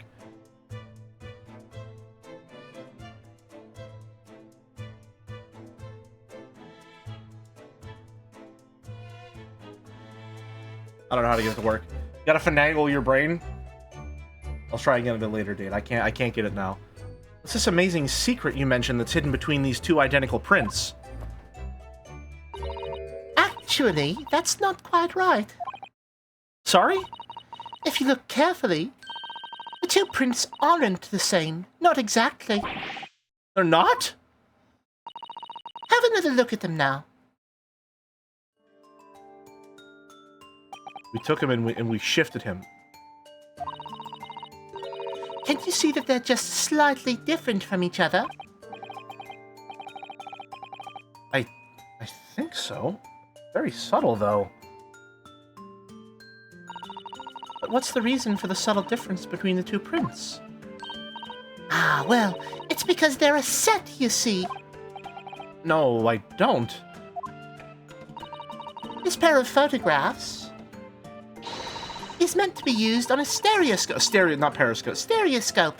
Everyone in London is raving about them at the moment. Ah, stereoscope.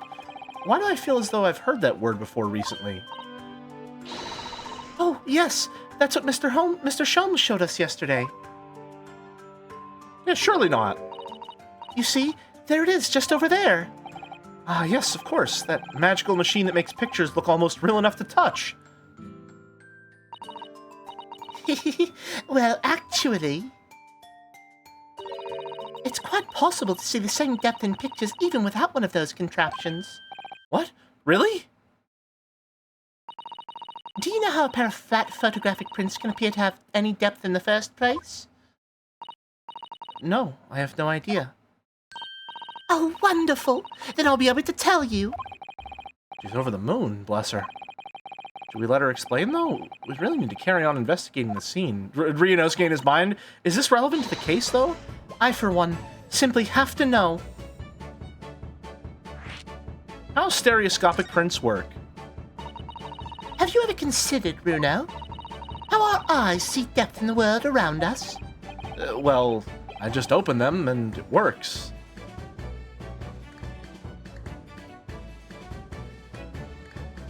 He's a little stupid. But the reason it works is because we have two eyes. 2 eyes. Shocking. If you try closing just one eye at a time, I think you'll see straight away. What you see with your left eye, and what you see with your right eye, are ever so slightly different. You get a different view with each eye. I would be amazed if there was evidence that could only be properly seen using this technique, or of course, the 3DS. I love the 3DS, man. This is maybe one of my favorite devices that I own. Van Zeek's arriving into the courtroom wearing a pair of VR goggles. Have you heard of the third dimension, my learned Japanese friend? This sure would be easier to tell without the flashing white screen. No, we need it. It's for impact frames. Yes, the position of objects seems to shift slightly. Exactly. And in your head, your brain uses that shift to estimate depth as it merges the two views into one. That's how we can sense depth in everything we see. Do we think that this is relevant to the case because this game was originally on the 3DS? Is that entirely why they're using this gimmick? Because that's how 3D works for the 3DS. It uses stereoscopic imagery to do that. And if so, how do we feel about that? Because I think that's fucking awesome. Actually, I love that a lot. I don't know if you know this about me. I love console gimmicks so much. I love console gimmicks so much. I fucking love motion controls. I love unique peripherals with mechanics designed around them. I think that's partially why I love the jelly box, the hitbox, so much, because this is a controller that was designed for fighting games, and that's what it does. It feels really fun to use a unique device for its intended purpose. Okay, now blow into the microphone. Hello there, chat. I'm about to do something potentially heinous for the audio quality of the stream. I'd advise, if you're sensitive to noises or particularly shrill sounds, you turn my volume very low or entirely off. I'll switch to a courtroom model when I'm done.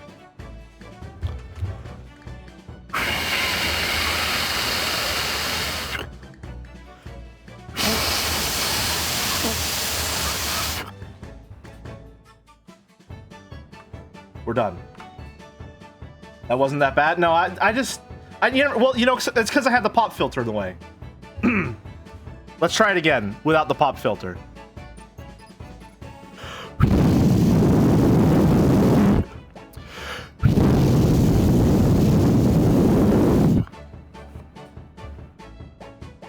How was that?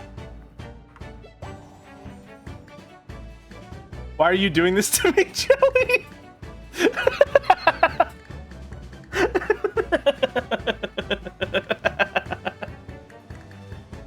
I feel so... It's like you're really there.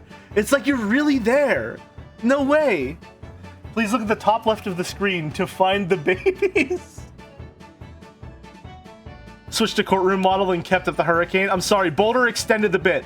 Boulder extended the bit by saying it wasn't that bad.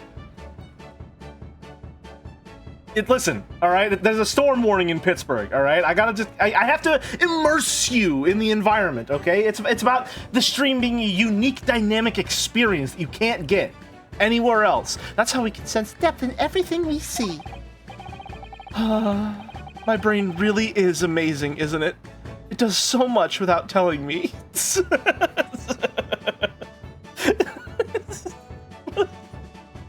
My stereoscopic facts mogged by Jelly's Foley. I can't compete. Did you say stereoscopic fact? Oh, stereoscopes were actually insanely fucking popular in the Victorian era, by the way. They were a huge craze, which tracks, I suppose, because movies didn't exist, and looking at stereoscopic images was the closest the average person would ever get to seeing certain iconic sights. Ooh, interesting.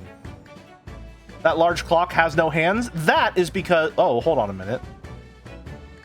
Most of these clocks don't have hands. This one's a music player, though. Ah, I think I see. So the pair of photographs consist of a left eye view and a right eye view.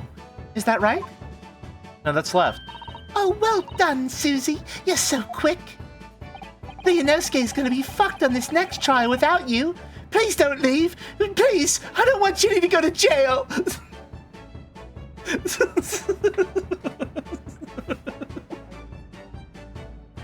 So, if you can persuade your brain to merge the two pictures together in your head, you'd be able to see depth in these prints?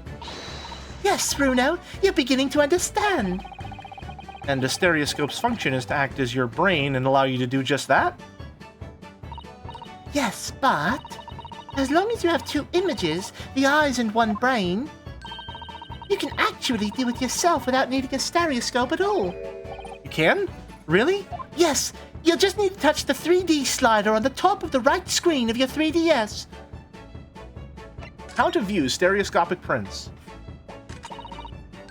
Let's try it. Let's see if you can view this pair of prints without the help of a stereoscope. Oh yes, I'm dying to have a go. Sada-san really loves this kind of thing. You need to be able to cross your eyes. That's the main thing. Can you both do that? Cross my eyes? I think I can. Watch me and see if you can copy.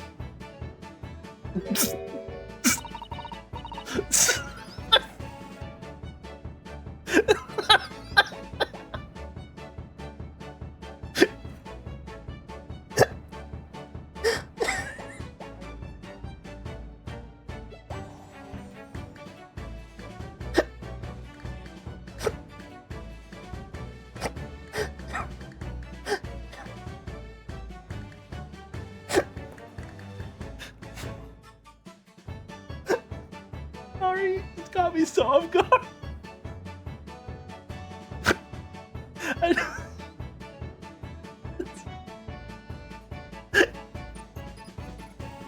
Make your eyes do this.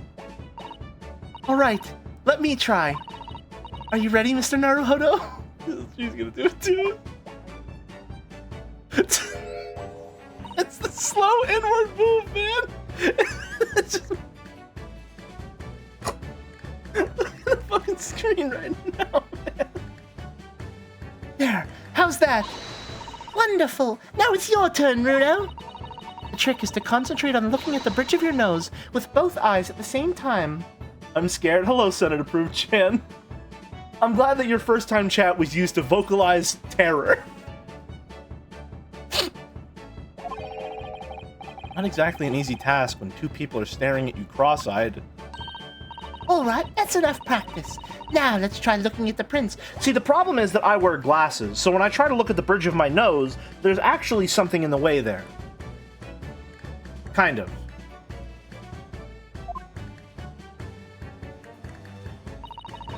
Start by staring at one print and slowly crossing your eyes. Okay. You should see two overlapping images like this. You try it now, Runo. Just gonna have to give it a try, I suppose.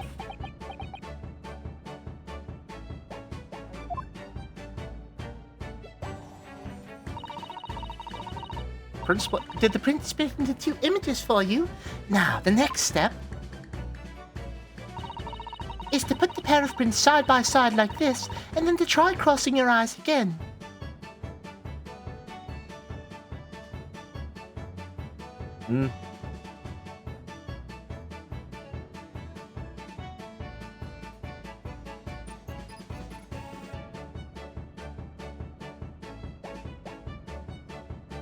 Oh, man.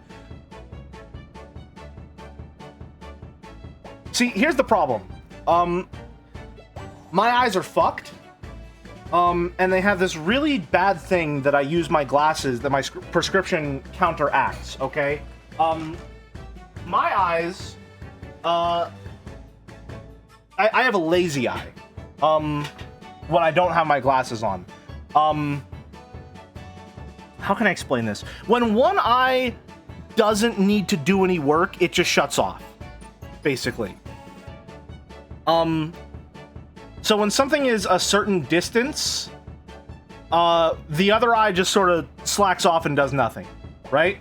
The left one is usually for closer things, and the right one is usually for farther things. What my glasses do is they're designed to sort of balance the sight between the two of them, so neither of them shut off. But if I take my glasses off and literally if I put my hand in front of one of my eyes and then move it over to the other one, I can literally see my vision shift as if I were closing one eye and then moving over to the other. Like, they don't stay working in tandem if one of them is blocked. If one of them is blocked, it just stops doing anything immediately. I don't know if that's how anyone else's eyesight works, but literally, if I put my hand over one of my eyes and then move it to the other, I can watch as my vision shifts from one eye to the other, as if I were closing it and opening the other.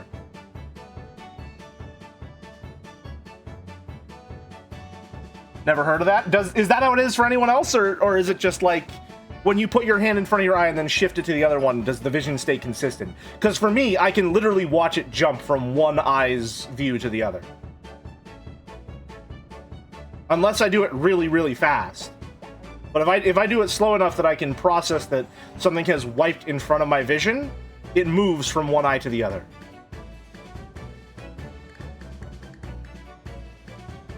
Unless I'm focusing very, very hard. Anyway. Is to put the pair of prints side by side like this, and then try crossing your eyes again.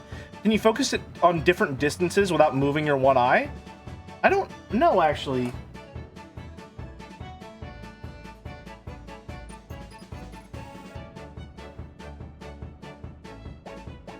I'm not sure. The prints should slowly merge together until... And this is where it would look 3D if I turned on my 3DS slider. They form a new single image in the center. Oh yes! Mr. Naruhodo, it works! I can see it in the middle now. It looks so real. Oh, I could look at it all day. I wouldn't advise that. Your eyes might start to hurt. Your turn, Runo. Okay, yeah, I got it. Yeah, it's my turn to try. Pretend that you're looking through two pictures and slowly cross your eyes. Just keep adjusting the position of your eyes until the two images overlap exactly in the middle. Will this be relevant to the case? Like this, is it?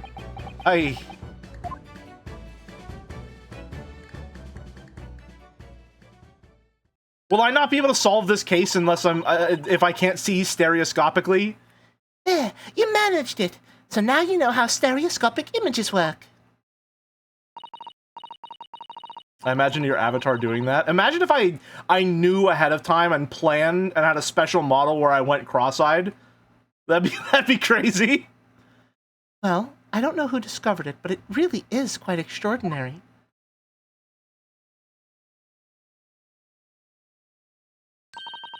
So what do you think of these stereoscopic prints then, Runo?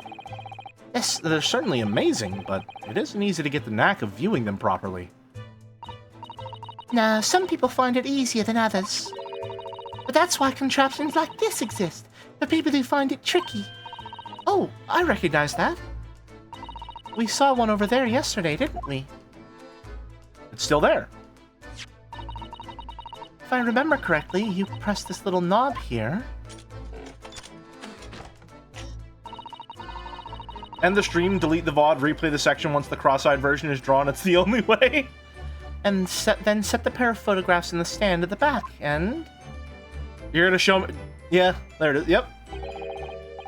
It's still amazing, even though I know roughly how it works now. I feel like I need to be playing this on the 3DS now. I'm missing out.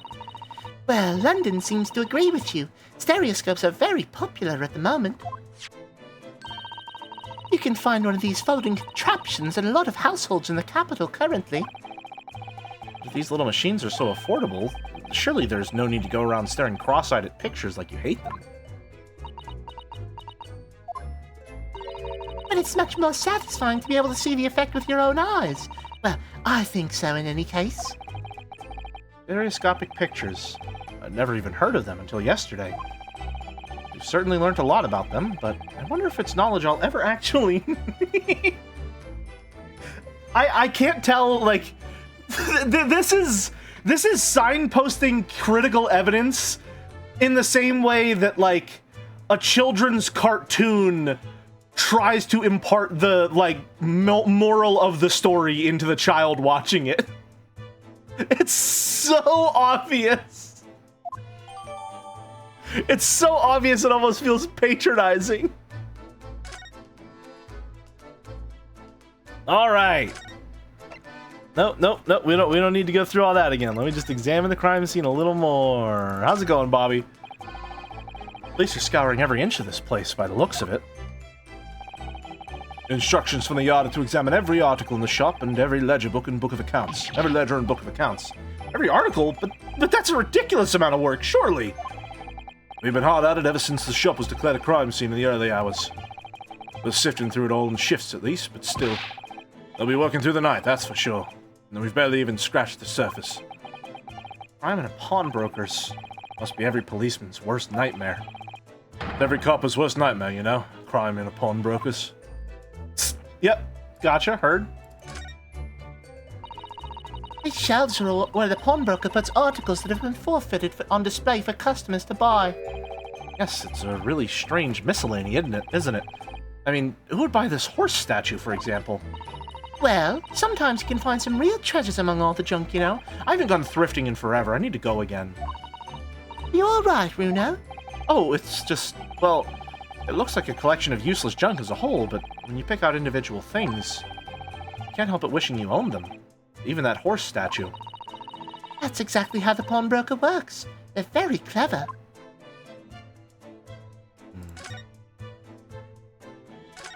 Yeah, what's going on here? Look here! Oh, yes, a bullet hole. And I can see the bullet is still lodged in the wall. Presumably, Mr. Windibank wasn't practicing with his revolver in his spare time. Okay, now the question is that the shot... Well, no! That was like that when we entered the crime scene, so that can't be the bullet that hit Sholmes, which is probably what they'll bring up in the trial later, which means that if the bullet's out here, and that's the one that killed Mr. Windibank, the crime couldn't have occurred in the closed room, ergo, Gina isn't the only suspect. Ah, well... Mr. Sholmes likes to practice in his drawing room whenever he can. He's very patriotic like that. Sorry? It's all there in the Adventures of Herlock Sholmes, you know. Isn't that right, Iris? Ah, did I write something like that? Partly in jest, perhaps. In jest? Me whenever I learn a synonym for eat in English? In jest?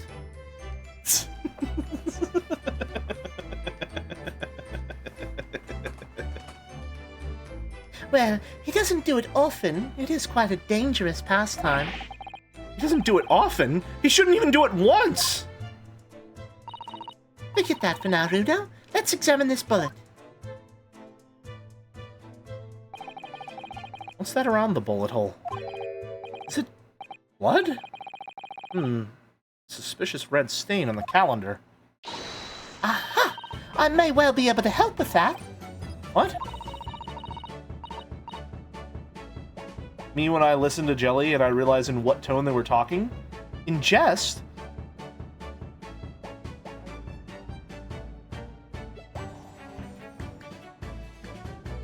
There's nothing like the sight of blood to get the blood pumping, is there, Runo? I have a feeling I'm not as bloody-minded as you, Iris. I'm afraid the sight of blood makes my blood run cold. There you have it, you see? When it comes to blood, we're all different types. Yeah, what a scientific observation. +2 on that one, Iris. +2 indeed. So you need this. Oh no. What is that scary-looking thing? Holly and I haven't actually come up with a name for it yet. But as soon as you see it in action, you'll understand what it does. Watch.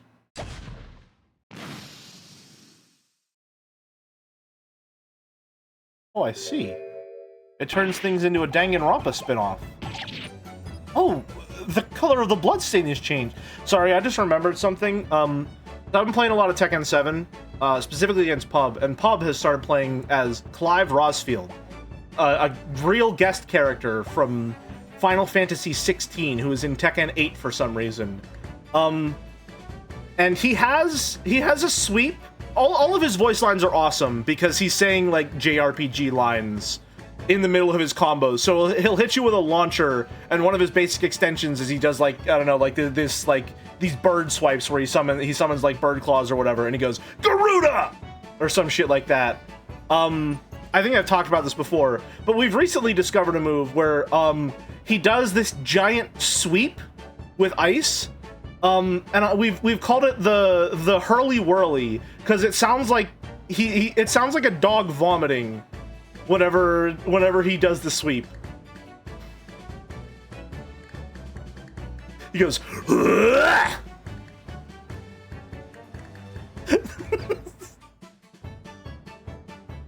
That's exactly what it sounds like. He goes I'm sorry, wait. No, I'm sorry. We need to derail the entire stream right now. We're gonna take a break right now anyway. So I'm gonna derail the entire stream to pull up Tekken 8 so I can show this to you. Give me a second. One moment, please. Raid coming. What do you mean raid coming right now? What do you right now? What? Well, fuck it. It's not like I've ever really respected the bit anyway. Let's get into it. Like right now, we're gonna click off here. We're slowly slop now? What do you mean slop? You can't redeem slop right now. I'm doing a bit. You can't redeem the slop right now. That's just not fair. Oh my god. All right. Well, welcome Raiders. We're in the middle of 2 different bits. How's everyone doing? Been a while. Did Joe finally finish Stellar Blade? Another slop redeem. Okay. Well, hi Merrick. There's our slop redeems for the day. Hi everyone. Thank you very much, August, for the 1-year moderator. You've been a mod for a year? Jesus. Congrats on your 1-year slop anniversary. All right, well, welcome, Raiders. Did Joe finish either of the gameplay games that he's playing lately? Was it Stellar Blade or Neon White today? Did he finish either of them? Anyway, it's time for more slop. Let me just make sure that... We got 3 more pages. Everyone, please use the slop channel point redeem. I'm sorry to inform you, Merrick. All 5 have already been redeemed for today. Thank you very much. He turned and looked back at Pete sleeping peacefully. None of it was fair to her. She knew that something was wrong, and she was almost certainly asked Otto and Luis. Let me just start the entire sentence over. She knew that something was wrong, and she had almost certainly asked Otto and Luis to come out for a visit, to help lift his spirits. She wanted to do something for him, but he wasn't letting her in. He didn't know if he could. That was 1 paragraph for an entire page. Someone just got scammed. 2 pages left. Chapter 7. McGarvey stood on the open deck at the top of the lighthouse as the Jeep crested the last hill about a 1/4 mile away. Pete was driving, Luis was riding shotgun, and Otto was in the back.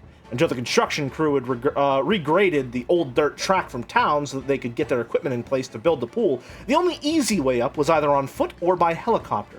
Most of the time he'd been there alone, and he preferred the 45-minute walk. Hold on, I just realized the music is probably quite low for you. Let me just turn that right back up. What the hell is that Labubu next to the VTuber? I have no idea what a Labubu is. I'm inferring from memes. Okay, well, first of all, that's my judicial assistant. Put some respect on his name, thank you very much. Second of all, it's a Labubu I made for Mouse's demonetization stream last Friday, where I drew Labubus for everyone who was there, so that we could all match. Most of the time he'd been here alone, and he preferred the 45-minute walk. He liked the solitude. It was the same reason he'd never had a phone line put in, and he'd seldom turned on his sat phone. This was his private area. A few times someone had come to see him because of the trouble they wanted him to get involved with. They'd hiked up. Otto a couple of times, but once even Marty Bambridge, the former deputy director of the CIA's clandestine service, had made the climb up. As a result, whenever Max saw anyone coming up from town, his gut tightened a little. It was the same now. Pete's story that she'd asked Otto and Luis here for a mini vacation didn't ring true. If that was actually the case, they would have brought Audie with them. Dressed only in dry swim trunks, he went down to the bedroom, where he put on one of the bright Hawaiian shirts Pete had bought him, and a pair of deck shoes, and got downstairs just as Pete was pulling up.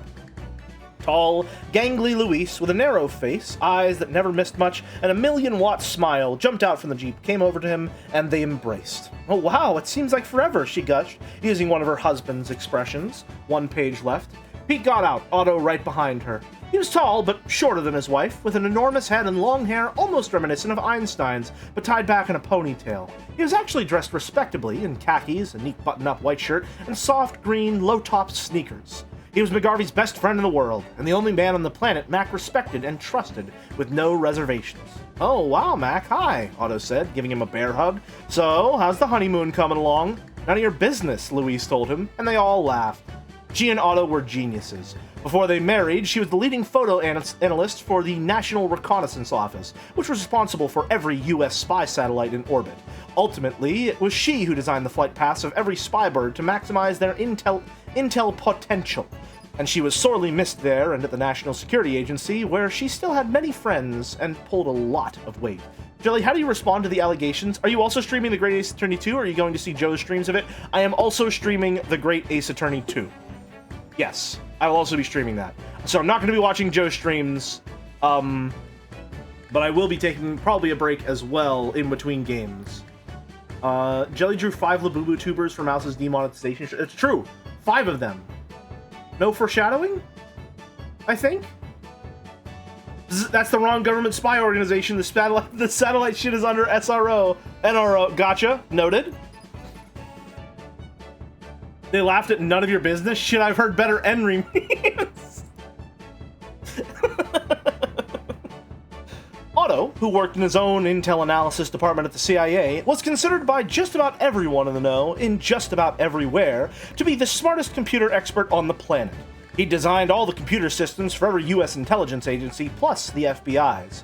And it was he who kept all those systems relatively free of hackers, especially the government-backed hackers in Russia and China. On the other hand, he was also one of the most feared computer geniuses in the world. It was unspoken knowledge that under the right circumstances, and for the right reasons, he could destroy just about any system on the planet. More than once, he'd become the target of an assassination attempt. Before he'd met Mac, he'd hide out in France, but a number of years ago, McGarvey had brought him in from the cold, got him his own department in the company, and watched his back. Otto stepped back. "You're right, he does look stressed out," he said. "So what gives, Kemosabe? Someone creeping up in your six?" They'd unloaded the groceries, and Pete shooed her husband and Otto poolside with 2 glasses and a bottle of Kortaki, the Greek Retsina wine.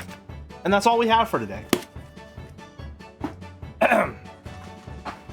Kid could turn on a modem in 3 seconds flat. What's a Labubu? Something like a Monchichi? I don't know what that is, but thank you very much for the Prime sub, Timbo DX. 7 months. Hope you're enjoying the new sub badge on that one. Although I think you got it last month. Little Cactus redeemed. Yeah, no, you didn't. Do you think the people who really did these things ever get pissed off reading books like this? Anyway, we're gonna mute Ace Attorney because Raiders, you've caught us at a very inopportune time. I was just about to show off another thing, which is definitely really, really essential. So I've been playing Tekken 7 lately.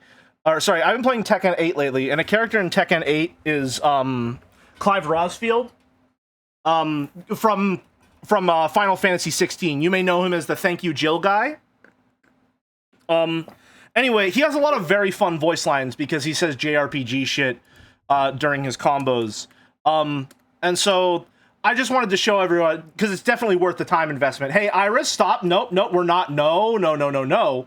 We're not doing that. We're not. Oh, well, why are you on this monitor, Tekken 8? Move over. All right, so we're just going to move this over here real quick. It's definitely worth the time investment to boot this game up and go into training mode and everything like that. Because I have to show you one move that we've called the Hurly Whirly, because whenever Clive does it, he makes a noise like a dog vomiting. That's the entire bit. That's the whole thing. So, you know, bear with me on that, I suppose. I don't know how. Let me know if it's too quiet, and I can potentially turn it up. No, Susie. Okay, well, I guess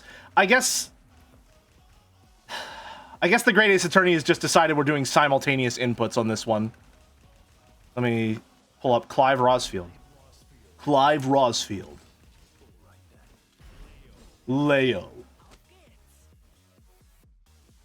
Wait, hold on. I have an idea to fix this. Maybe, possibly. There's a chance. Oh, I can't tab back into the Great Ace Attorney. What if we open the options menu? That might do it. Possibly, perhaps. Unless, no, well, that could just make it worse. Uh-oh. Uh-oh. Well, the stage doesn't really matter, so we'll just go for the beach resort. Get ready for the next battle. About to accidentally change the language. All right, and then let me change it real quick. Where's Tekken 8? Where's Tekken 8? All right, here's Tekken 8. We're doing a Tekken 8 stream. I need to find the move that I'm looking for, though. I think it might be down back. No, not that. Not that one. What is it? He sometimes says Garuda during that one. Let me just find it. We can always just look at the move list. There's only 100 of them. How long could it possibly take? It's going to be a down back multi-button input for sure. Wind up, blue bolt, gouge. Nope, that's not the one. Cold Cyclone? No, not quite, not quite. Tidal Surge? No, but he does say Leviathan on that one. Is it Pile Driver, perhaps? No, but that is a one that he spams quite a lot. Hydroblast, perhaps? There it is, there it is. I now present the Hurly Whirly. Let me turn the volume up real quick. Can you hear? I just need to change it so that it's not block all, so you can get the full effect. Why is he not? Sorry. What was it? Down forward. Okay.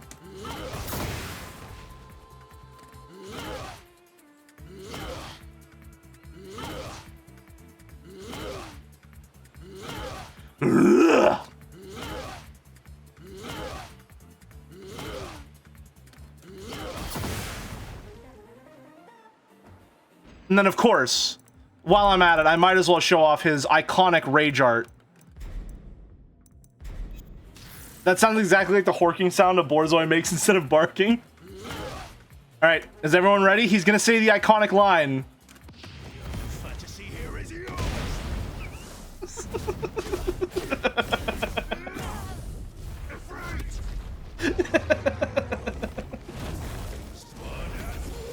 The only fantasy here is yours! All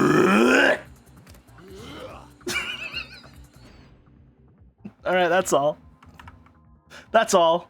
That's all I wanted. Thank you, Clive. Thank you, Clive. Start play. Whoa, whoa, whoa. No, no, no, no, no. Oh my God.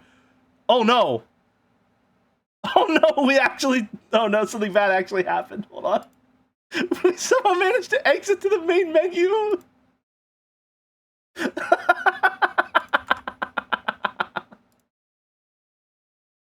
Awesome. Fantastic. Great. Amazing. How much progress did we lose? Does it autosave? Oh, thank goodness. Oh. So that was the hurly whirly. Hope it was well worth the time. Quick, cook up a cross-eyed VTuber. You know, this game does have controller support. I could play using my fight stick. It does. You know what? It's a fighting game stream now, I guess. Let's look at the court record, though. Oh, why are there... Did we turn off sound effects? One moment, please. Audio. Yep. We did quite a number. Text skip off. Text box transparency.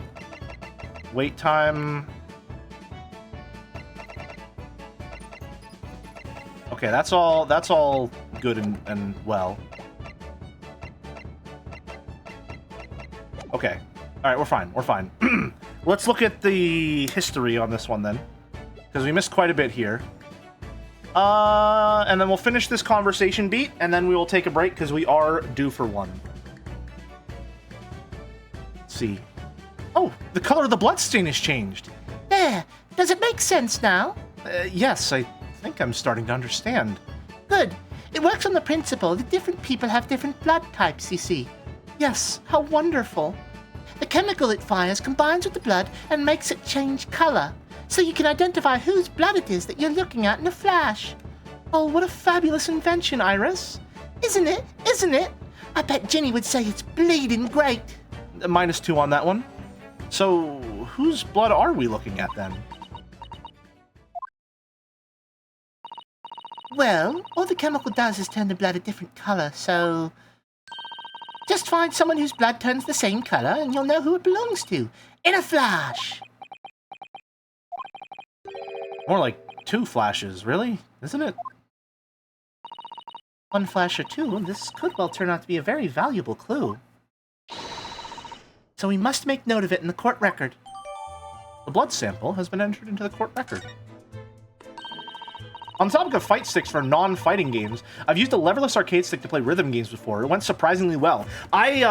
For those who aren't following the channel too closely, for my birthday, a bunch of my friends and artists in the community got together and made me a leverless arcade stick. Or a leverless hitbox, I guess. I don't know what I can never remember what the term is. I think it's a leverless or a hitbox, whatever it is. They made me one for my birthday. And obviously that's got me back into fighting games big time, but I've also just been using it for literally every single game that will allow me to do so, because it works as just an X input controller. I can even use it on my Xbox, which is awesome. I've been playing Slay the Spire with this thing. It's not intuitive at all, but like, I love this. It has a ton of cool art. It was organized by Pub. It's got art and composition from C8, a logo by Flora, character art by Flora, character art by C8 as well. Errol drew Saito for it. Let me pull it up on stream. Hold on. 1 second. I can show it off. As soon as I can find it. This should be it. Oh, it's quite big. Hold on. We also showed it off on stream on my birthday, but this is the final layout that we got.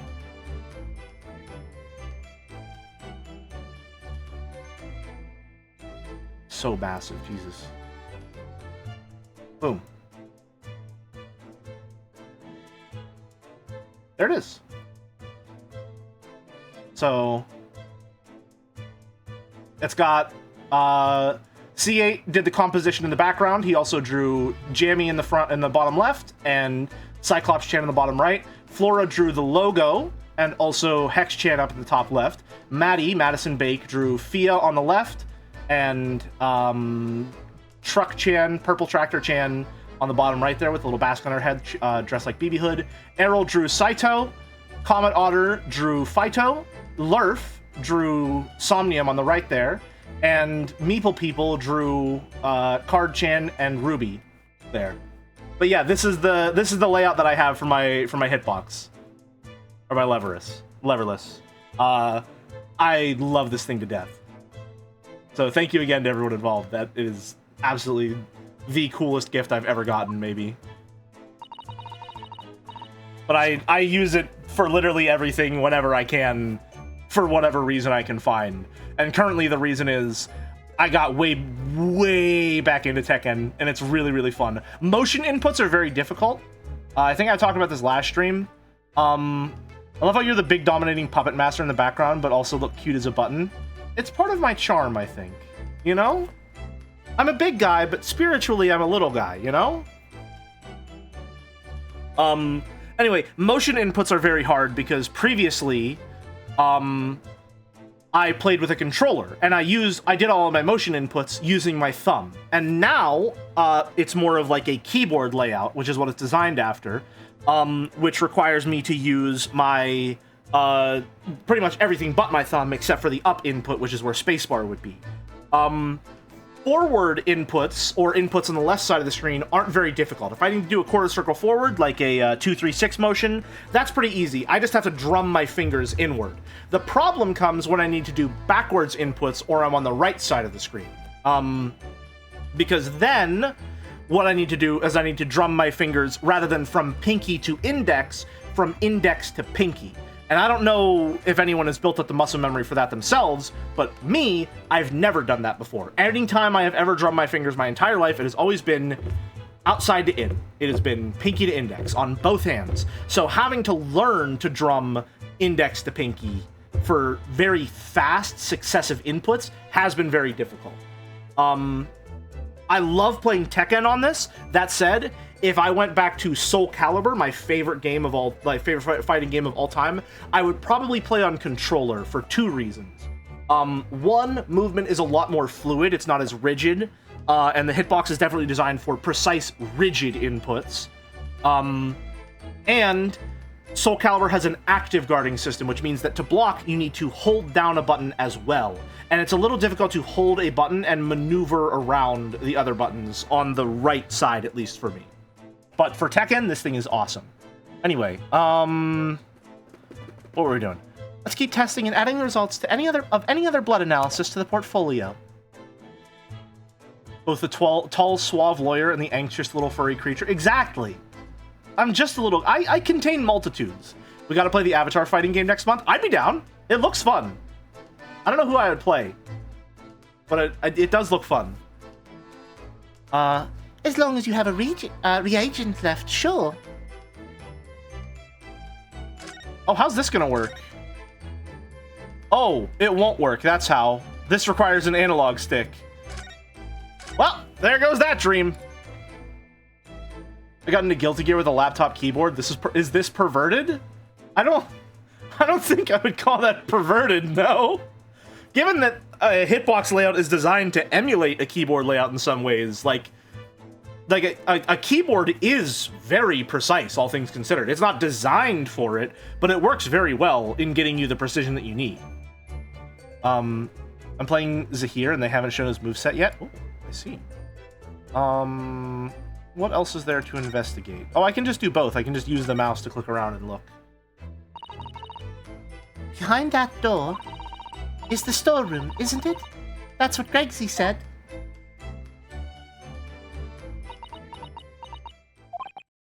Yes, and that's where I saw that dreadful scene last night. Through the little window in the door.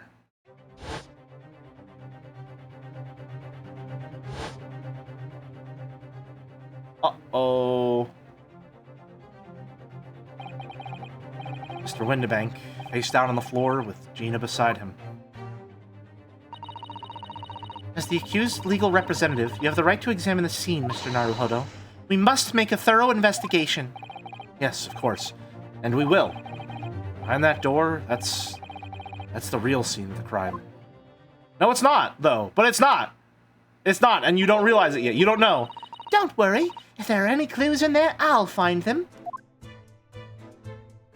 I guess the only disadvantage is occasional misinput since the buttons are very close to each other. Yeah, absolutely, yes. The keyboard is a very cramped layout, despite its precision.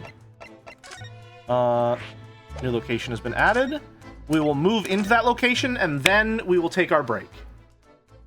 Since we are over time for break by about 20 minutes. Get music going so we have at least something playing during break at least.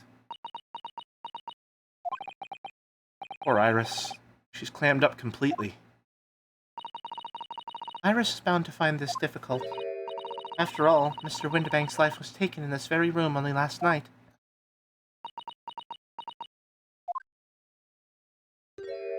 Oh, hi, Gregson. My goat? Ah! What? Wait, Inspector!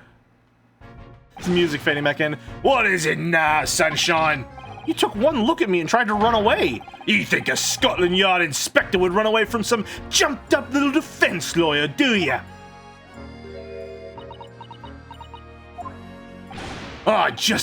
Well...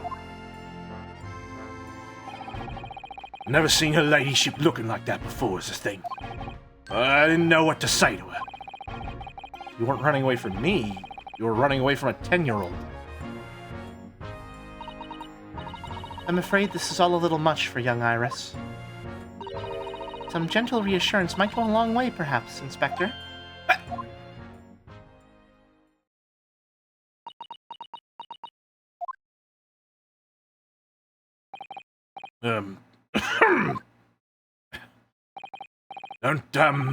Don't trouble yourself unduly, your ladyship. I mean, at least you're not dead, are you?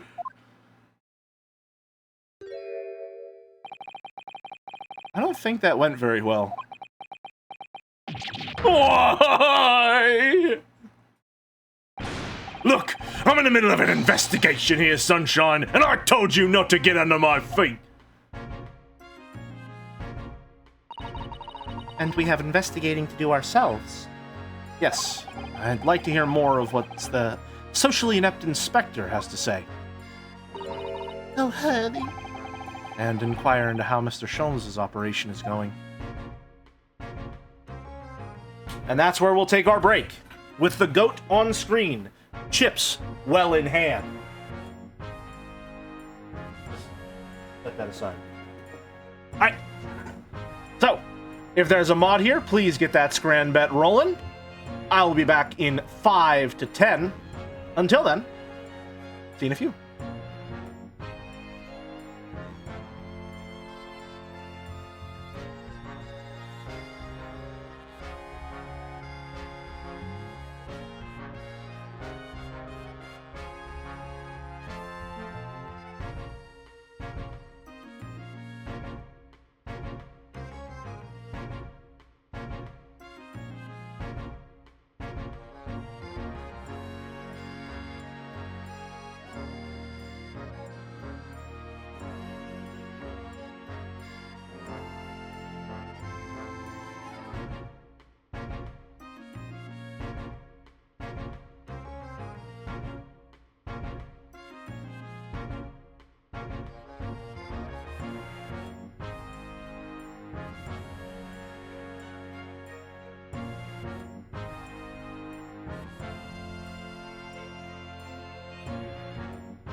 I'm back.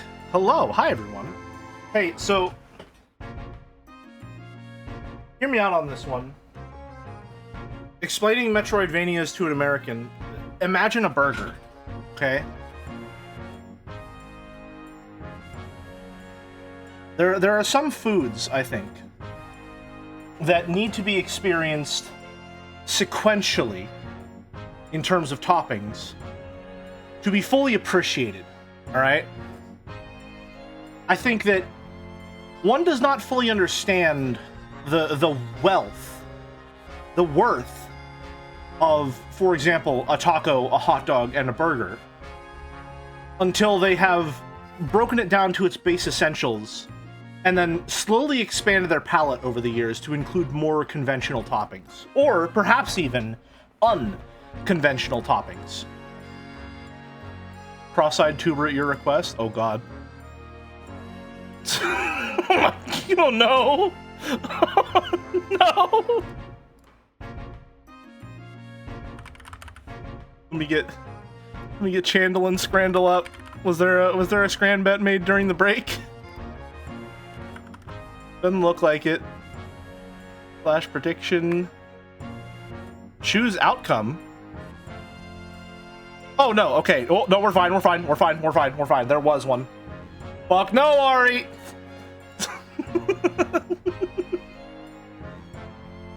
Alright. Here, first of all, thank you, little, thank you, little cactus, for this. Thanks for that. Appreciate it. Sorry, let me get out of my own way so you can properly see this fucking thing. See, I do have to say, obviously, A tier bit, especially the fact that you cross their eyes in the opposite directions. However, you neglected to cross the eyes of my judicial assistant, and I think that would have taken it from an A tier to an S tier. That's the difference from between a 9 out of 10 and then a 10 out of 10, I believe. It's so stupid. I had to take care of the music box. Oh my fucking god!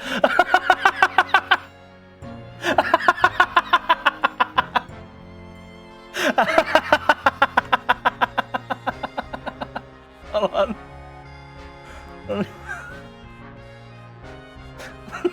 Fucking Luke Street Fighter. God damn it. Alright. Thank you, Cactus. And now on to today's channel. Obviously, we gotta start with the Saito Open, naturally.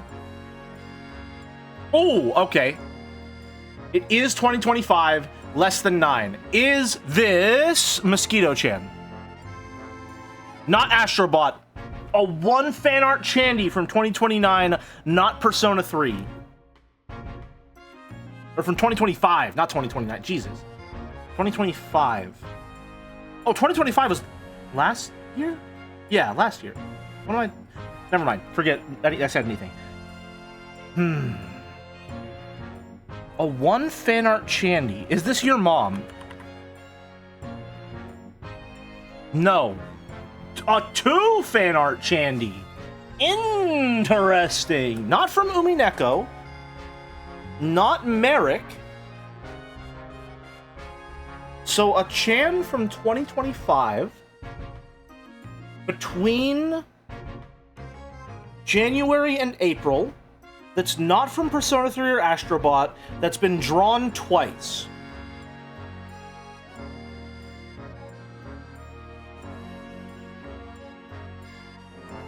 I don't think Two-Fit existed until later in the year. When did you do your 30 Chans in one image? That one is in the database. That one was from 2024. Was it just Gestalt Joe, or does it not count as a Chan?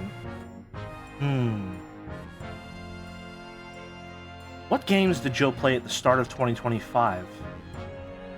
Sex Warning is going to be counted as a 2024 Chan.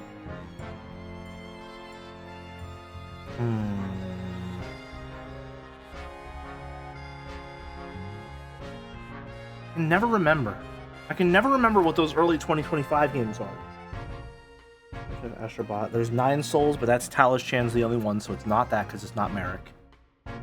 As soon as we get the one that's Merrick and it is 2025 and it's not Saito, what's the most drawn Chan? I think it's actually Fia. At least in Jan art. I'm pretty sure Fia has the most entries. I think Two-Fit is rapidly overtaking her in that regard.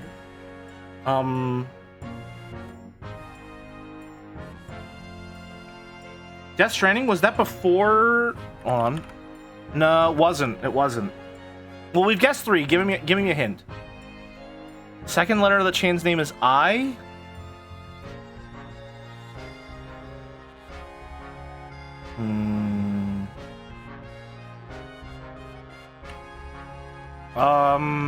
Wiki-chan, perhaps?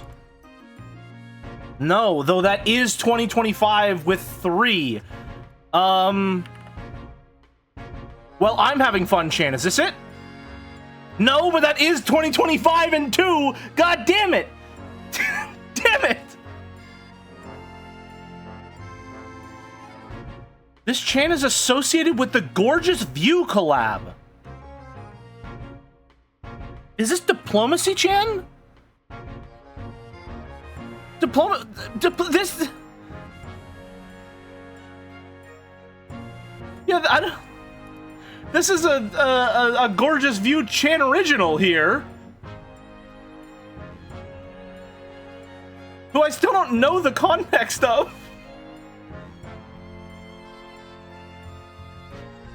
Ivan made Diplomacy Chan illegally in an act of Chanpocrypha. As such, he should be sentenced to death. But Fifi was pardoned after drawing this. Does that mean Diplomacy Chan becomes part of the Chanon? This and other questions will take far too long to answer. What am I looking at here? You're the Chan scholar. Well, as stated here, Diplomacy Chan is, I believe, based on the board game Diplomacy. I think it's a board game. I think it might be from a Blood on the Clock Tower spin-off server, if I'm not mistaken. Or some variation of spin-off server. Anime face underneath confirmed. Okay, I do have to say, Fifi, I don't remember this. This is a crime for which I will hold a grudge against you for quite some time. How dare you? How dare you take the mask off? What were you thinking? Were you thinking? I certainly hope not. We got it in 5, though, today, I think. No, we got it in 6. We got it in 6. A decent Chandel performance. But now, time for the main course. Ladies and gentlemen of the court, can we choose it? I certainly hope so. Yesterday didn't give us a lot to work with, but I think we scran. I think we scran. Let's go for it. Perchance, perscrance, perhaps? Maybe we scran? So this is the bonus round. We have rollover hot dog. Pretty good looking hot dog. Really nice bun.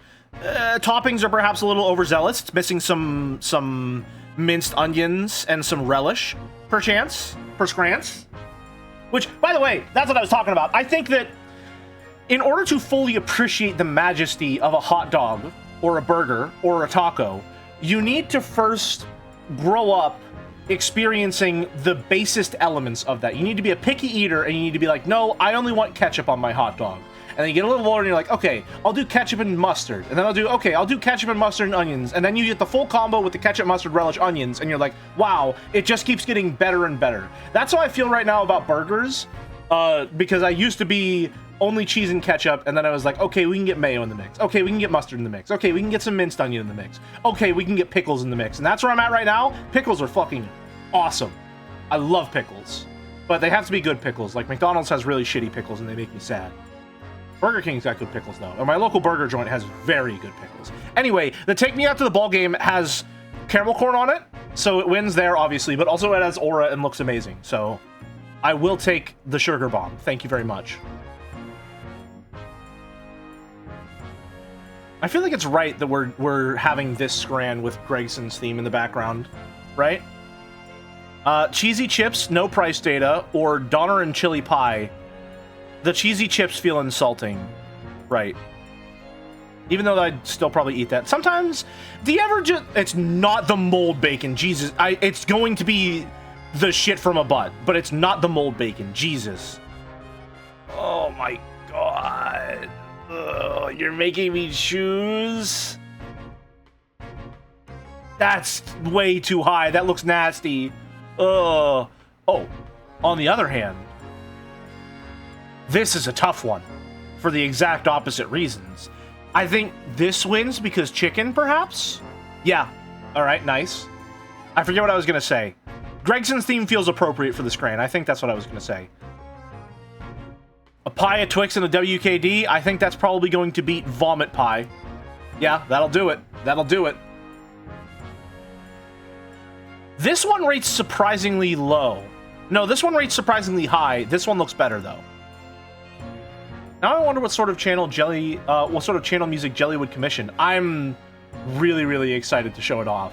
I don't want to show it off until I have a proper break screen to go with it, though. But it is ready. I do have the music ready and fully commissioned. I just don't want to... I don't want to show it off until I have a proper break screen. I don't like the Bombay sandwich. So I'm going with the chicken tenders and fries. Oh, Merrick, were you not here for that announcement? We have, what is it? I'm going to be taking the week off of streams after I finish the Great Ace Attorney so that I can work on an overlay and finally have a proper overlay, including a start and break screen with their own music that I've commissioned from Teef. The cheesy chips are... I know what I was going to talk about. Have you ever just, like, you know a bag of, like, pre-shredded cheese? You ever snack on that? Like, you ever just grab a little handful from the bag and eat it cold from the fridge? That shit goes hard. Let's see. Gotta head out, but have a great stream, Jelly and chat. Have a good one, Errol. Probably going to be going for about another hour or so here. We tend to take our breaks pretty late here. Now you gotta take a big bite out of a block of cheese. No, I like to slice the cheese into little strips. I like my cheese thinner. Kebab wrap on that one? Yeah. The Napper's burger. Okay, well, the cheese looks a little mucus-like, but I didn't notice that until further inspection. I think that beats Orange Punch. Yeah. I'll take it 9 out of 10. 9 out of 10. We're happy, man. Happy Pride Month, everyone. Off to a good start. Excellent work, Graniteers.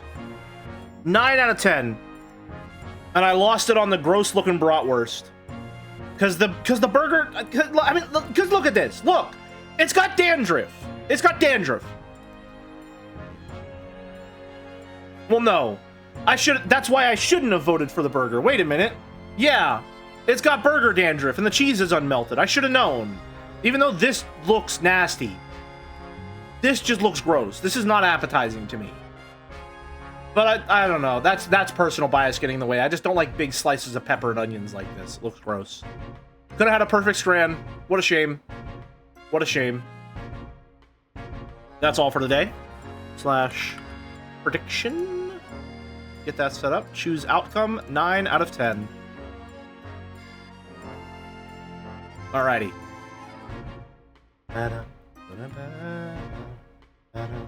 Alright. Congratulations to the winners. 16.5k goes to Brooch. Just Brooch? Congrats on the win. Excellent work. Think of all the slot pages you could redeem with that. Alright. Let's see here. Where were... Oh, yeah, we need to... Gregson does... We already saw his dialogue. The scene of the crime. So, Inspector, what do you make of the crime scene here? Sure. You got eyes, haven't you? Use them. It's what it looks like. Nothing more, nothing less. Iris, could you lend me a hand? So, Gregsy, what do you make of the crime scene here? Oh, yes, your ladyship. Do allow me to humbly explain. Last night, shortly after the hour of 1 o'clock in the morning, Scotland Yard police attended the scene. The one and only door to the storeroom was found locked from the inside. It was locked from the inside. The lock appears to be broken now, though.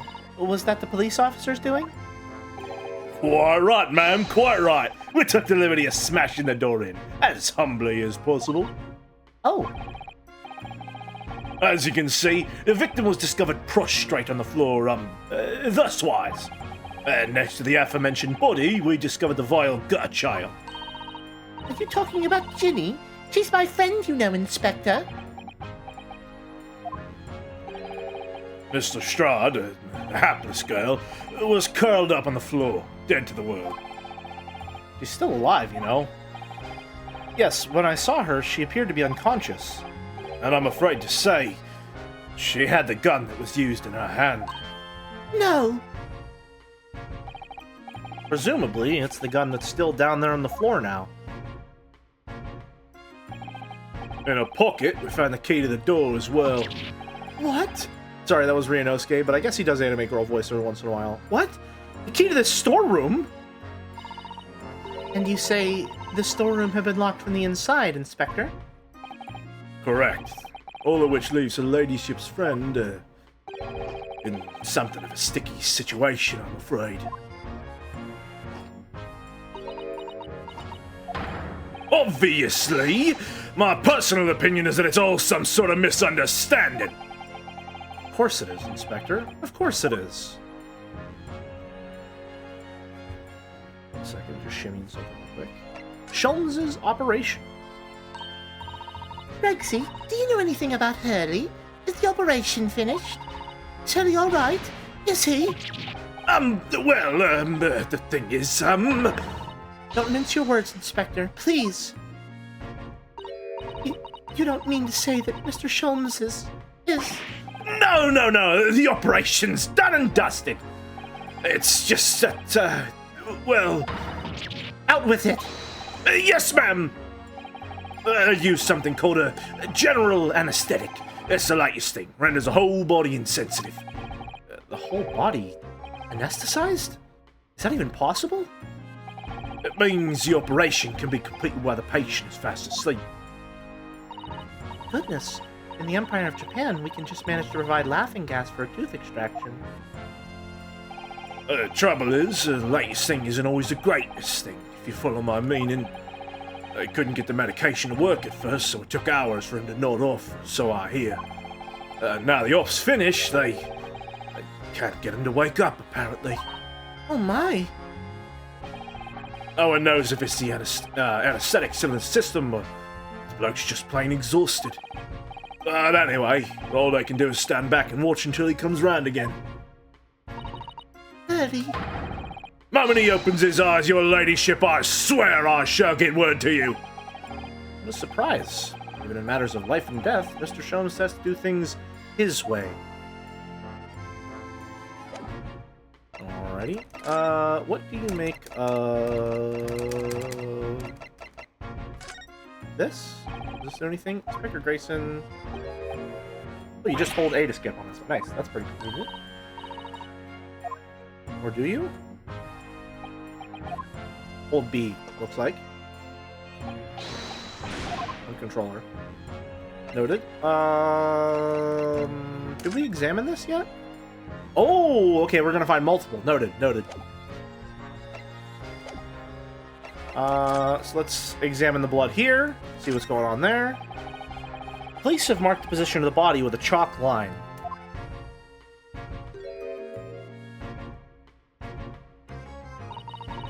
Poor Mr. Winterbank. He was a nice old man when he was threatening to kill himself. Well, he was shot just once, through the heart. Most likely the fella died instantly. Wouldn't have felt a thing.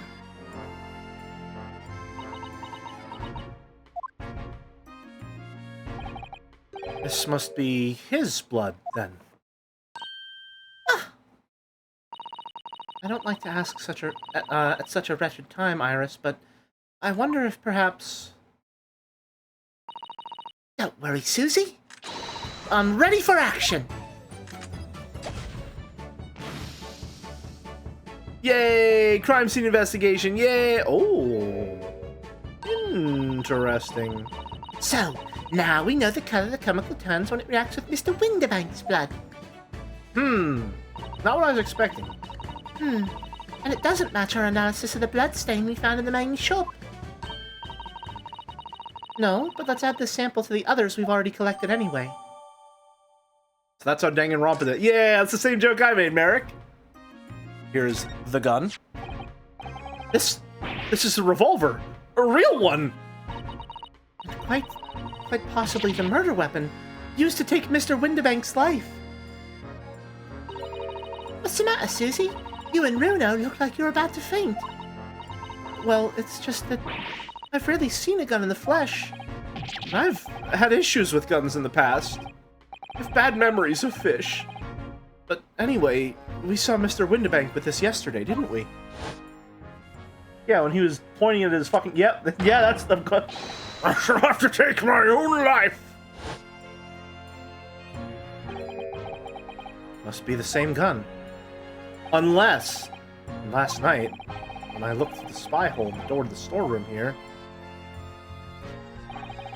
that was the same gun I saw in Gina's hand. Mr. Winterbank told us that he only ever had a single bullet loaded in his revolver, didn't he? Well, it's empty now. The one and only bullet he had in the gun has been fired. We can be fairly certain that only a single shot was fired from his revolver. Okay.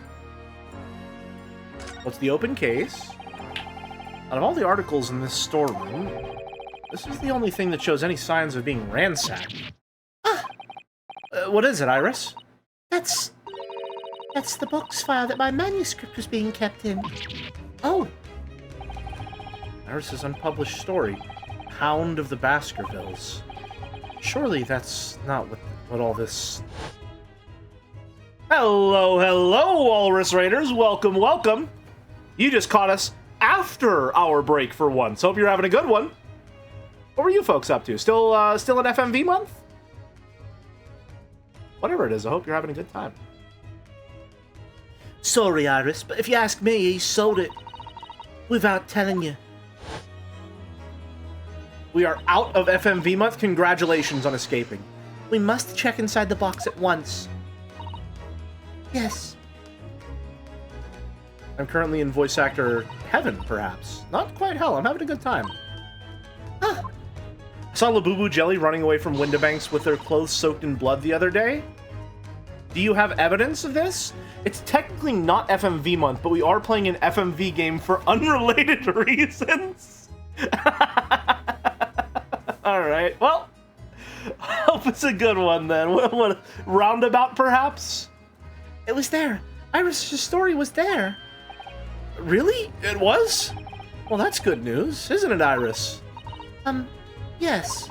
I mean, of course I believed Hurley when I said he'd deposited it there, but still, it's a relief to actually see it. Really? Because that's not a very well-hidden frown. Iris's manuscript has been entered into the court record. Waters is playing a game that insults his video editing skills from what I've heard. I see. Interesting. Noted. This must be important. Elsewise, they wouldn't allow me to investigate. Look at all these articles that have been deposited. The room is stuffed full of them. I can't believe how many there are. A bicycle, a gramophone, musical instruments, even some enormous paintings. Look! Pieces of different people's lives, quietly gathering dust in here together. Not for broadcast, presenting an alternate universe where Britain falls to a single-word party, bringing about radical change as they cut themselves off from the world, and, wait a second. There's something very peaceful about the atmosphere in here. Or at least there would be, if not for the chalk outline on the floor and the policeman shuffling around. Not much I can do about that, sunshine. The gramophone. We already examined that. Okay. Anything else? Oh. Examine this again? Iris? Don't worry, I'm alright. But we must find the true culprit. Yes, absolutely. Anything else at all? Perhaps we present this? Victor Gregson. Thoughts on Gregson? That's my goat. That's my goat. Even though he stands around and does nothing most of the time, that's my goat. He's very fun to voice act, and he looks like a Mario and Luigi character, so I love him dearly. On to the Baskervilles. Ooh. Oh, there's something going on here. Can't find anything out of place. Is it... Oh, is it the title? I see. The Hound of the Baskervilles. How did Susato-san know the exact title of this unpublished story? Suppose I'll just have to wait until she's ready to explain it to me. I'm so sorry.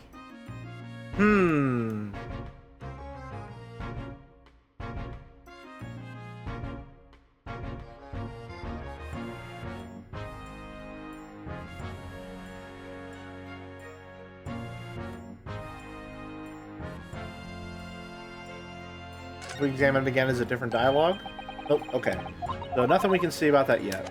What if we present this to Gregson? Is that what I think it is? Your ladyship's latest!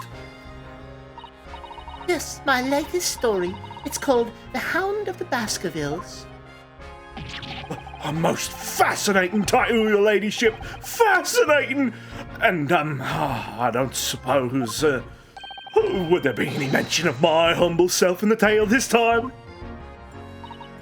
Good question. I can't really remember. I see.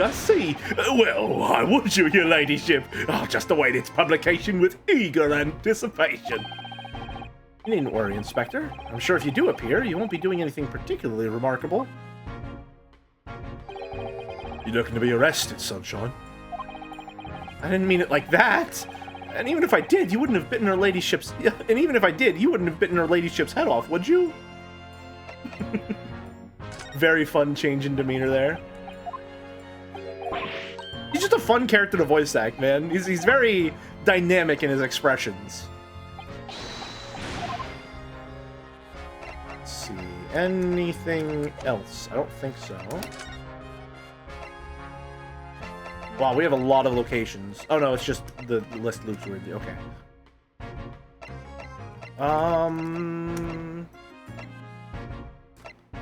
Maybe if we go to the legal consultancy, we can talk to them? No? Okay. Maybe back to the main shop? Looks like it, okay. Or maybe we present this to her? Oh, my manuscript. Mr. Shum said he deposited it at the Windibanks, and he had. It's so strange. What is it about this particular story? I worked so hard on it. Why would Hurley say I can't publish it? I'm afraid I have no idea. All you can do is wait until he's ready to tell you, I suppose. Oh, maybe... It's because Harry isn't in it enough. Maybe I didn't give him enough good lines. Yes, maybe. I wish I could say that definitely isn't the reason, but I can't.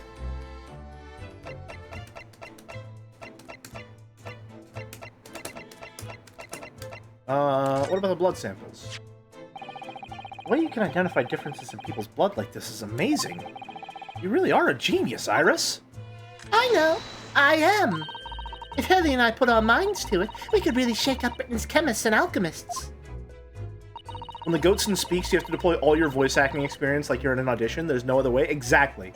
Precisely. And you could shake up Japan's lawyers and judges, couldn't you, Miss? And you could shake up Japan's lawyers and judges, couldn't you, Mr. Naruhodo? Oh, for sure. Even if I didn't intend to.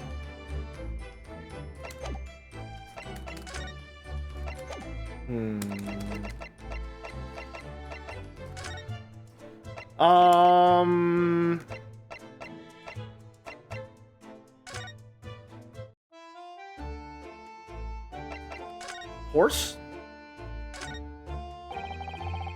Still a Scotland Yard carriage outside Windibanks.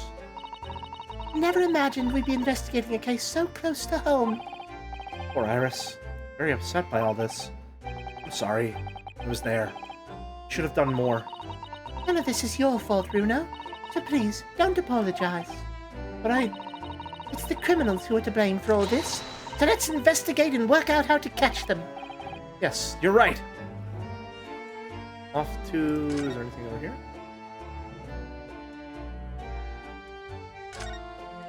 221B.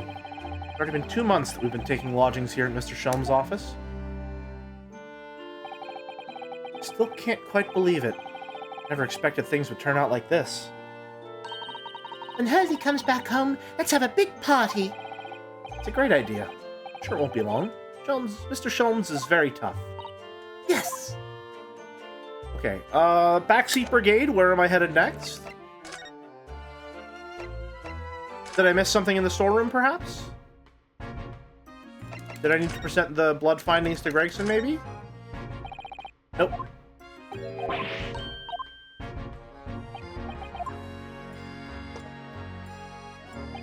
Do this all. Back out of there. I don't think there's anything more to examine here. We'll go through it again just to be sure.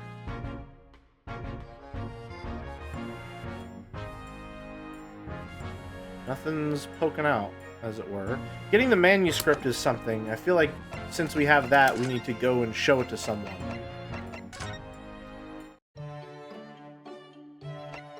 Maybe we go to prison?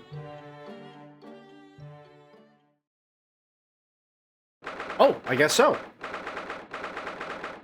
Local prison, cell 13. Gina doesn't appear to be here. I believe she must be in questioning at the moment. Oh, but wait a minute. What is it, Iris? Well, if you examine the scene here carefully, there's another possibility, isn't there? Ginny could have slipped the key from the jailer when he wasn't looking and escaped. Oh my. Why would she do something like that? It would only make her situation worse. Calm down, Runo. I was only joking, of course. Oh. I mean, worried there. Thought it was a great deduction. Yes, it must be your way with words, Iris. You're so wonderfully persuasive. Perhaps you don't fully understand the weight your words carry. Oh dear, I'm sorry. I suppose a little light-hearted great detective is a contradiction in terms. Well, in the same situation, I'm sure Mr. Sholmes would have just thrown his head back and guffawed. I'm not entirely sure that's helpful, Mr. Naruhodo. Well, anyway, it looks like we won't be able to talk to Gina for a while. We should try to make progress with our investigation in the meantime. Yes. Come along then, Runo. Come along, Susie. Alright, not prison then. The hospital, mayhaps? Nope. Lord Chief Justice's office? Nope. Probably something more at Windibanks then.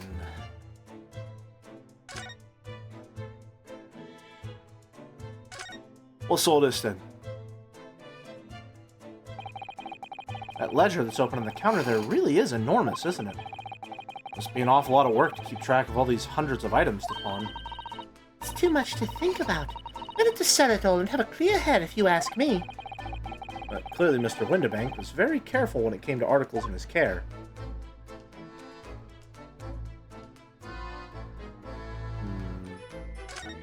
Music player? That's a music box. Do you have them where you come from, Runa? Yes, but I've never seen one as large as this in Japan.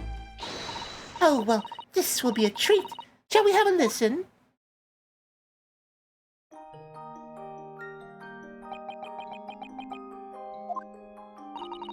What do you think? Isn't it a pretty sound? It's a beautiful sound, yes, but, it's a little hard to enjoy when all the policemen in the room are giving you fierce looks. Never mind that. If any of them say anything, I'll tell Gregsy to have a word. Iris Wilson, Superintendent of Scotland Yard. keep wanting to call her Iris Sagan, but I think that's not Zero Escape. Somnium Files? Was it? I'm fairly sure this contraption was here yesterday as well. Here we are, though I'm not confident I can get it closed again. Here we are. Oh yes, that's a folding stereoscope. Really? This is a stereoscope? Ryunosuke, you already had this explained to you! Mr. Shum showed us a picture yesterday that you were supposed to be able to see in 3 dimensions. But for that, he used a great big contraption over there. Ah well, that's for use in public houses and places like that. It contains a carousel with all sorts of pictures inside. But this little thing is a much simpler design for use at home. There are special shops selling prints you can use in them. I have a little collection myself. I wonder if I could make money out of these in Japan. It would beat keeping my toilet sparkling clean anyway. What? Officer's been staring intently at the wall since before we came here. Shh, keep it down. Oh, sorry. There's a major clue just here. Really? Really? Then we must tell Gregsy at once. But as soon as I report it, that'll be it. It'll be stuck here even longer. I'll be stuck here even longer. Stuck here? What do you mean? I haven't been home in 2 days already. I need another constable to relieve me and take over my shift. They really have a tough time, the British police. That doesn't stop us investigating, though, does it? No, I suppose not. I'm really sure it was the calendar he was peering at. Well, okay, so we just investigated again? Green blood. Just seems wrong somehow. Oh, there are all sorts of different colors. There are pretty pinks and purples too, you know. Like I said, everyone's blood is different. I wonder what color my blood would turn out. Actually, I don't want to know.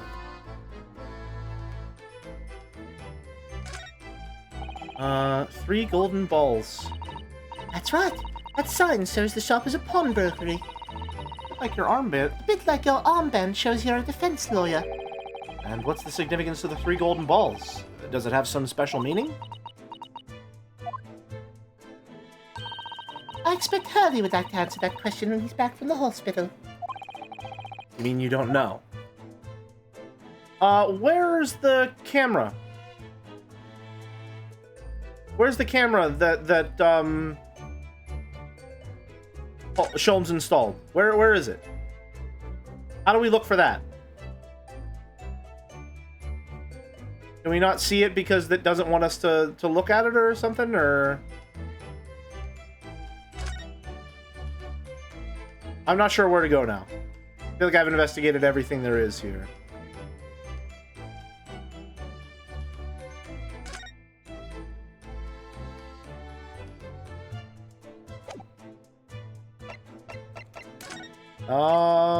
Back to the storeroom, I guess. Do we have anything to talk with Gregson about that we missed? No?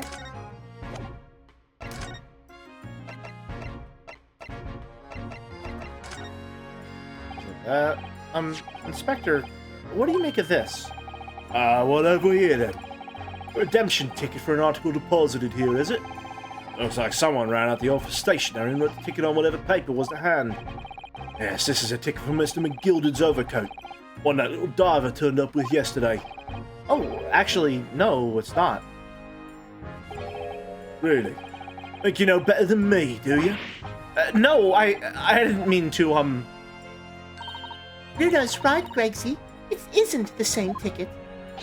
Of course it isn't, of course it isn't! I never doubted you, your ladyship! So, what's all this about then, if I might be so bold as to ask? This is a second ticket. Second one?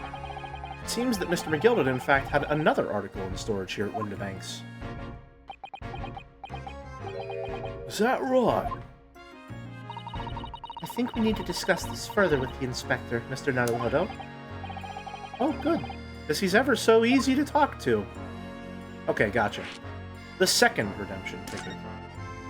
Willingsby's dead. Who cares? No one asked. This ticket was one of the pockets of Mr. McGilded's overcoat. Eh? You mean to tell me? Yes, there was more than just the music box disc, it seems. I should have insisted on the lads taking it back to the yard and examining it properly. Well, according to the details on this ticket, Mr. McGilded deposited another article here with Mr. Windibank. Yes, I can see it written here. A small box, was it? Do you have any idea where it is, Gregsy? Any idea at all? It's another article belonging to Mr. McGilded. It could be an important clue. Honestly, I didn't really remember his name and took a shot in the dark. It's Windibank. The pawnbroker is named after him.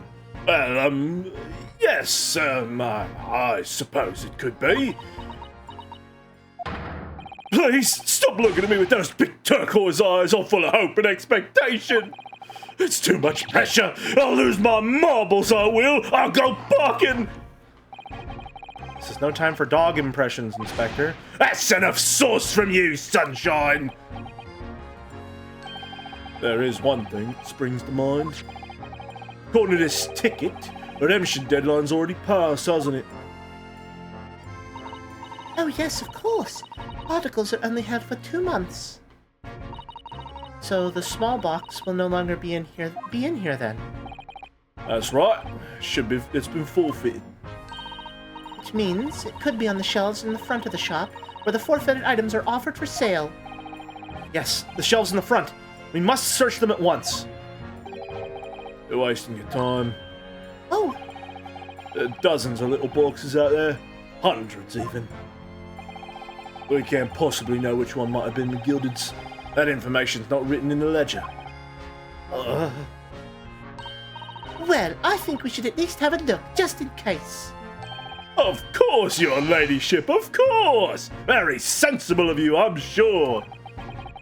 Gotta get me some regenerating fish and chips. We'll probably have my door broken down by the SCP Foundation, but it'll be worth it. Well, I mean, he's got the chips. Not quite the fish just yet.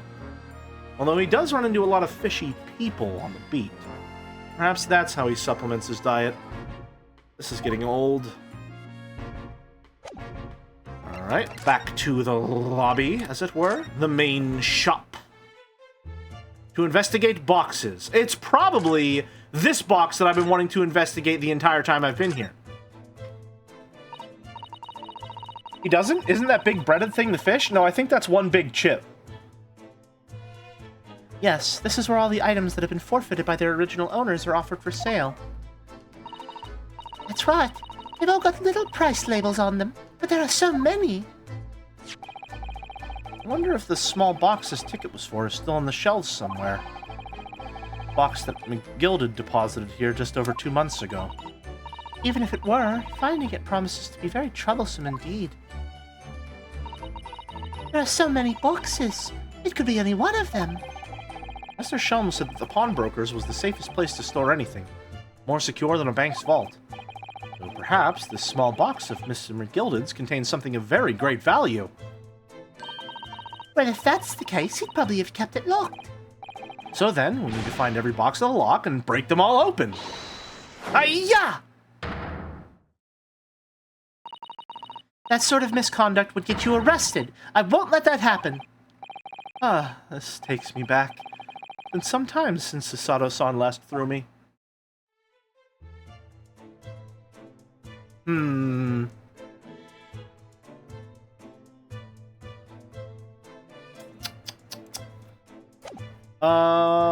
Do we present... Oh, we didn't get it as a piece of evidence? Well, do we present... this? No? Okay. Let's look at this. 13th April. In the receipt of above-mentioned, loan amount paid 10 shillings. Okay, well, it's put up for that price, isn't it? It's put up for the price of 10 shillings. So we need to find a small box that costs 10 shillings. Very neat, but still. Perhaps he ran out of paper, so had to use anything he had to hand. It's hard to know what's the front and what's the reverse side now. And then... Oh, we didn't really examine the whole bloodstain there, did we? Mr. Naruhodo, I don't know if you've noticed, but there's something rather troubling here. I have noticed.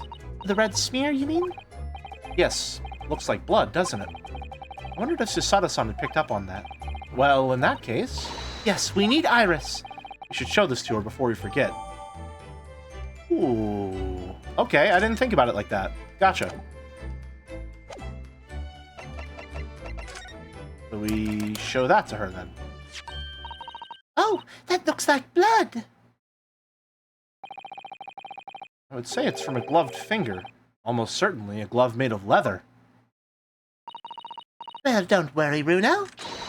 You can leave the rest to me. I think that's going to be Gina's... Well, not Gina's blood, but her fingerprint, because she got blood on her hands from when she touched, what's his name?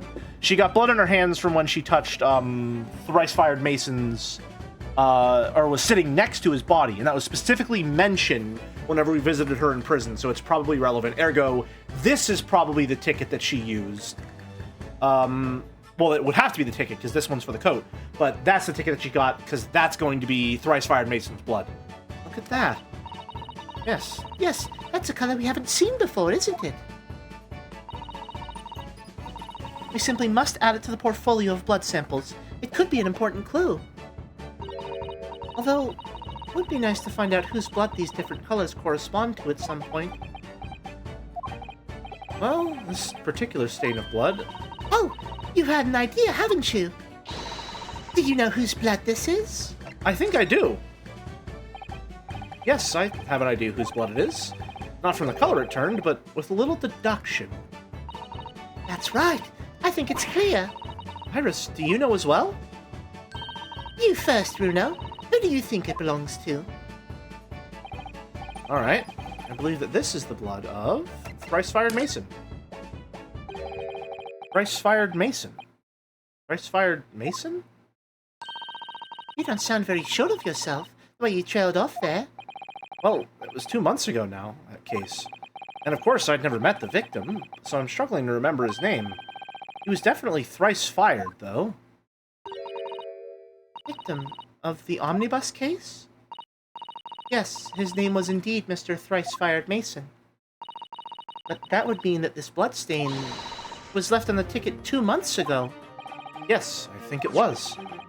Gina brought this ticket here to Windibanks yesterday. I'm surprised that they're engaged, like, they're making in the investigation the kind of, like, discoveries that you usually only make once you bring it to court, which is making the investigation a lot more compelling than it usually is in an Ace Attorney game. I like this quite a lot.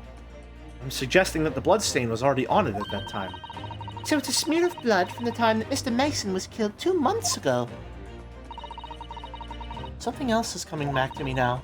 Mr. McGilded was also wearing leather gloves that night. Ooh. Now I ask yous, what good-hearted soul wouldn't rush to help a fella bleeding from his stomach? I wasn't about to start worrying about me gloves now, was I? I reached out to give them on a hand. Certainly does look like a leather-gloved thumbprint, this mark. But we know that Mr. McGilded had no injuries at the time, anywhere on his body, from which we can conclude that any blood in the glove belonged to the victim, Mr. Mason. Mr. Naruhodo, you sound just like Mr. Sholmes. Minus the quirky slip-ups, I hope. Yes, I think you're right, Runo. Very well. Let's make note of this. Details of the pawnbroker's ticket for the coat have been updated. McGilded haunting the narrative more than Cosima is really funny to me.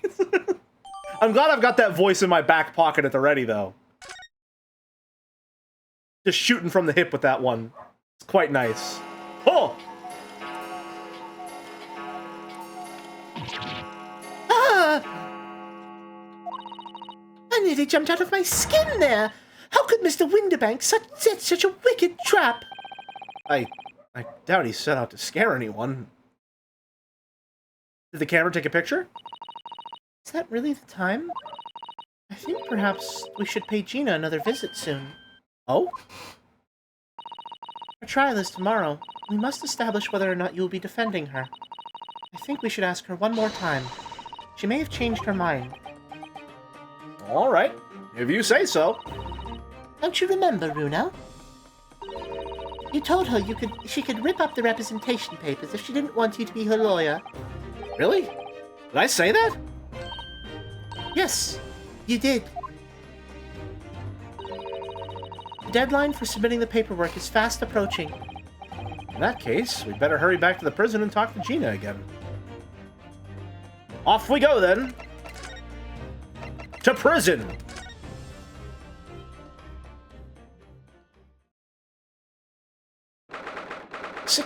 April 5:41 p.m. Local prison, cell 13. Ah, Gina, good. You're back. Huh.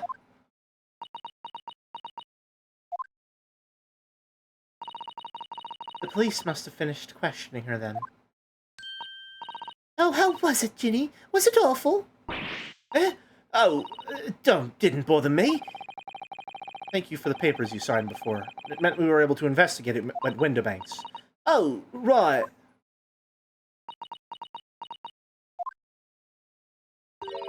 Don't you want to know how we got on? We've been ever so busy.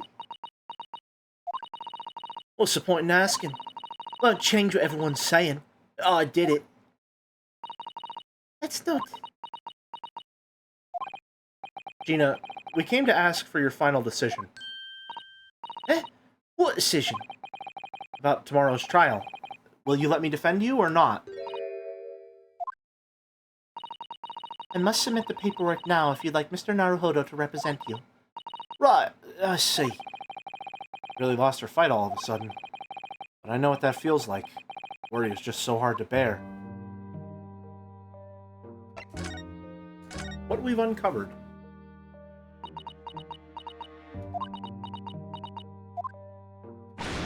Oh, alright then. Blimey, give it a rest with them eyes, Iris. So come on then, fill us in. Who done it? Unfortunately, we don't know that yet. You don't say. We don't know yet, Gina. But Mr. Naruhodo and all of us know that you are innocent of this crime. While I haven't yet managed to work out who the real culprit is, there are a number of interesting facts that we have managed to establish. Oh yeah? Like what? Well, for example, the reason for you being there in the first place. I think I know now why you broke into Windobanks that night. Looks like I'm gonna have to take some evidence that clearly reveals the reason and thrust it into Gina's face. Or I could present it to her calmly, I suppose.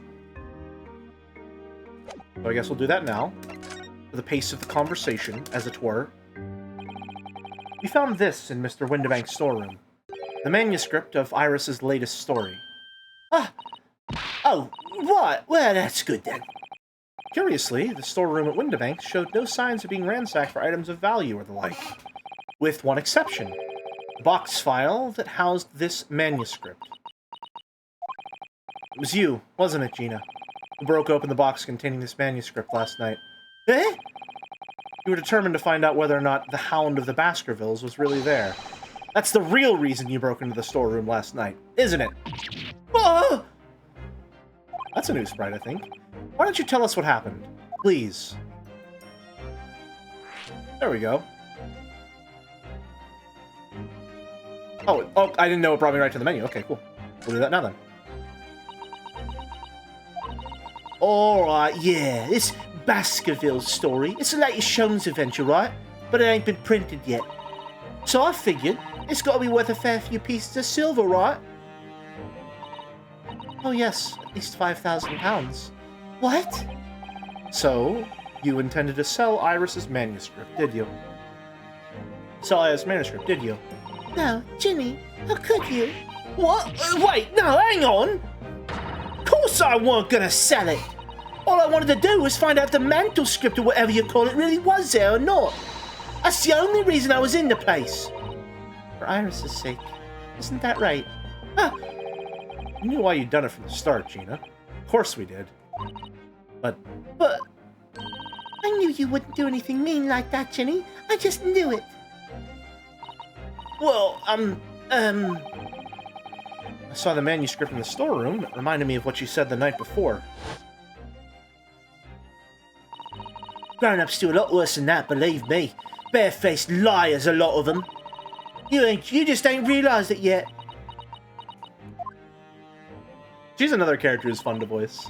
I'm telling you, that mantle script ain't at Winterbanks. You'd soon see if you had a look. If I'm honest, I have wondered if Hurley's telling me the truth sometimes. I mean, I sometimes wonder if he might have hidden my manuscript somewhere I don't know. Even though it's wrong of me to doubt him.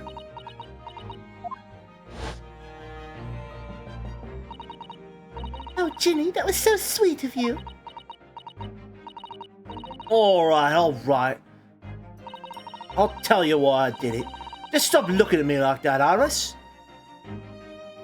Why you did it? Reason for breaking in? It weren't because of Iris. That's not why I did it. I just wanted to know the truth, that's all. You wanted to know if Mr. Sholmes was being honest? If he'd really deposited the manuscript at Winterbanks? It's like I told you the night before. Never had a father. Iris's lot ain't like mine. She's got a dad, only she can. She's got a dad, only she can't see him. And I reckon that's got to be harder. That's why she writes her stories about her dad, really. That's what it sounded like to me, anyway. Last night when I was listening to what you were saying. Stories about Daddy? You mean they're not the adventures of a great detective, so much as the adventures of a great detective and his trusty partner? Aw, that's getting me a little bit. Well, that's how I see it, yeah. You're so thoughtful and so kind, Ginny. Yes, and we never thought any differently, did we? Look, give it a rest, will ya? I hate all this chummy nonsense, you hear? I hate it. I don't trust no one, right? That's how I work. Because if you don't trust no one can let you down. So leave me alone. Go on, Scarpa. Oh, that one got me a little bit. I hadn't noticed until now, but it's unmistakable. Right there on both sleeves of that overcoat. Yeah, that looks like bloodstains, maybe. Or some very suspicious red stains. What? What are you looking at me like that? I think it might be worth presenting some of our other findings in that area to Gina now. Okay, well, asking about representation in court at the end of this is going to be a little... Those stains in the sleeves of your new coat, Gina. They're blood, aren't they? Not that I know whose blood yet. What? Blood, Mr. Naruhodo? You don't appear to have any obvious wounds yourself, though. So, could it be blood that spattered from Mr. Winterbanks when he was shot last night? Let's not beat around the bush. Let's not beat around the bush here. This trusty friend of mine will get results much faster than anything else. Take it easy, Iris! Don't move, Ginny. I'm going to shoot.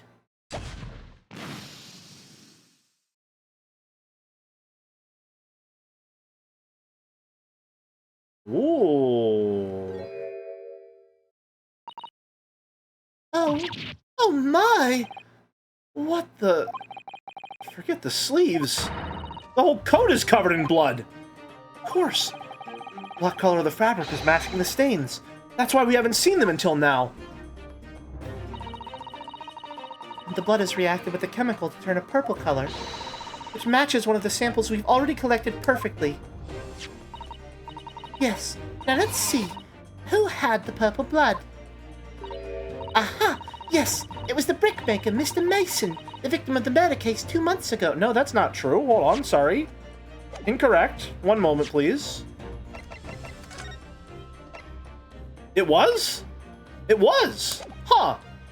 Oh! So this is the coat that he was wearing the night of. Interesting. Oh, I see what's going on here. We're solving case 3 and case 5. Gotcha. They're doing a fucking DL6. They're doing a DL6. Okay, gotcha. We're solving 2 at the same time. Knew it. What are you all on about? The victim? What do you mean? Why are you all... It's a rather uncomfortable situation, Mr. Naruhodo, but I think this makes things quite clear. Means the omnibus case is finally solved. The truth about who really murdered the brickmaker, Mr. Mason, is revealed. Oi! Would someone explain what's going on? Stop telling half a story!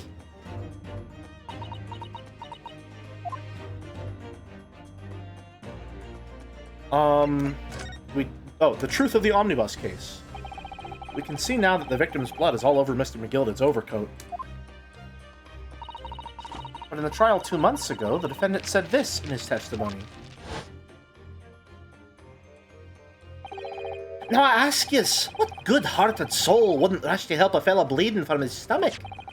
I wasn't about to start worrying about the gloves now, was I? I reached out to give the man a hand. But if you look at this overcoat now, it's clear those stains couldn't have arisen from McGilded trying to pull the victim to his feet. No. No. If that was what had really happened, the blood wouldn't have splashed all over the front of his coat. The only explanation for this pattern of blood, is that it splattered all over Mr. McGilded's coat when he was stabbed the victim in the stomach. Now it really is Danganronpa. Tried to run from the truth for long enough. There's no escaping it now. True culprit in that case, Mr. Mason's killer, was Magnus McGilded.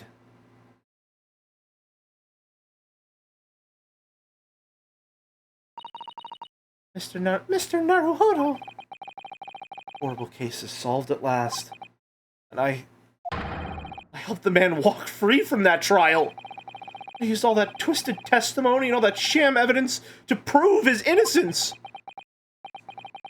How could I have let that happen? I mean, you tried not to, all things considered. Bruno, did you believe him now? Did you believe Mr. McGilded was innocent? No. I believed. Or rather, I think I was trying to believe. I wanted to. Because believing in those you represent in court is a defense lawyer's greatest weapon. A weapon? So it is getting a drink. Very fun. A lawyer's weapon. Before we came to Great Britain, a great friend of mine taught me a valuable lesson. You mean Kazuma-sama? Listen, Ryunosuke. We lawyers are only human. We can't know for sure what is the truth and what is a lie.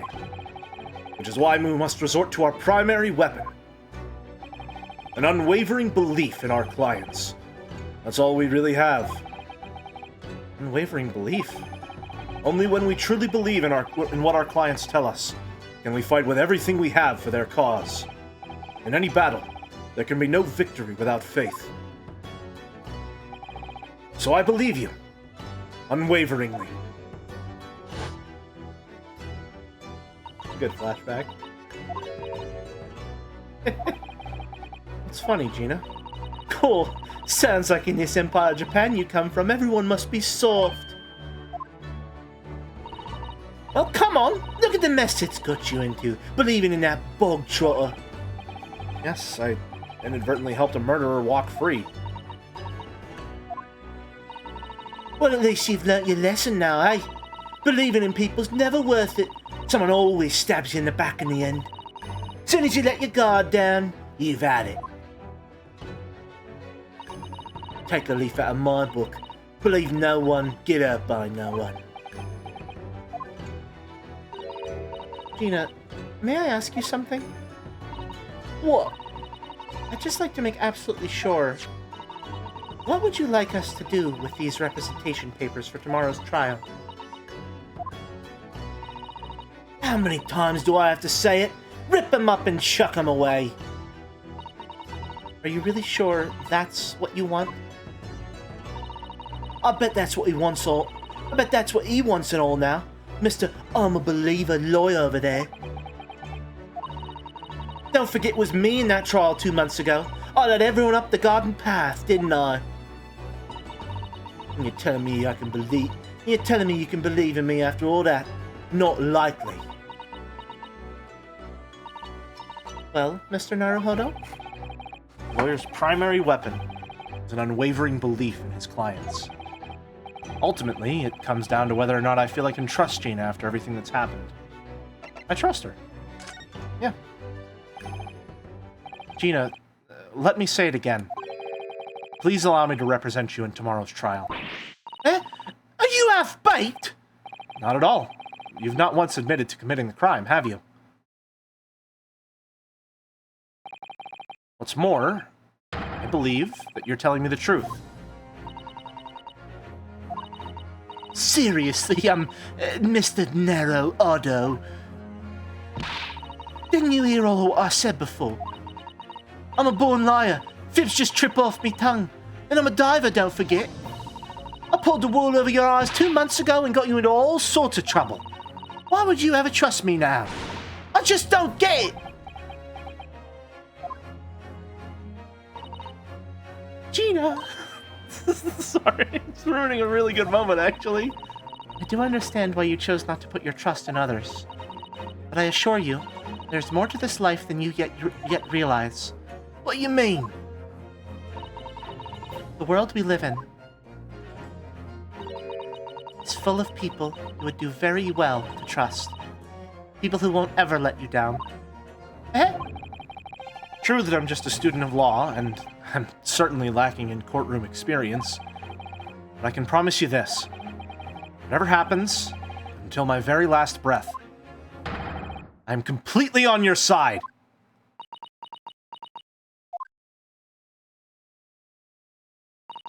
What do you expect me to say to that?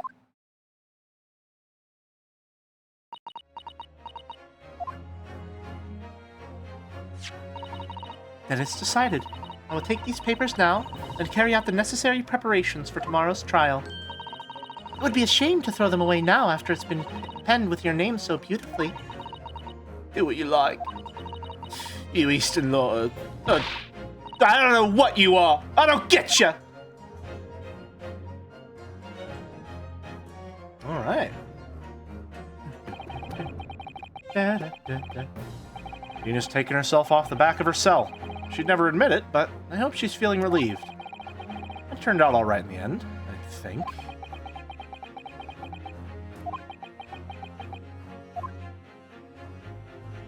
All right. And that... Oh! Whoever's hiding there, show yourself at once. Eavesdropping is the height of cowardice. Miss Susato? Somebody is there in the shadows. I can sense it. Somebody who wasn't there before. What? Blimey, you're sharp, eh?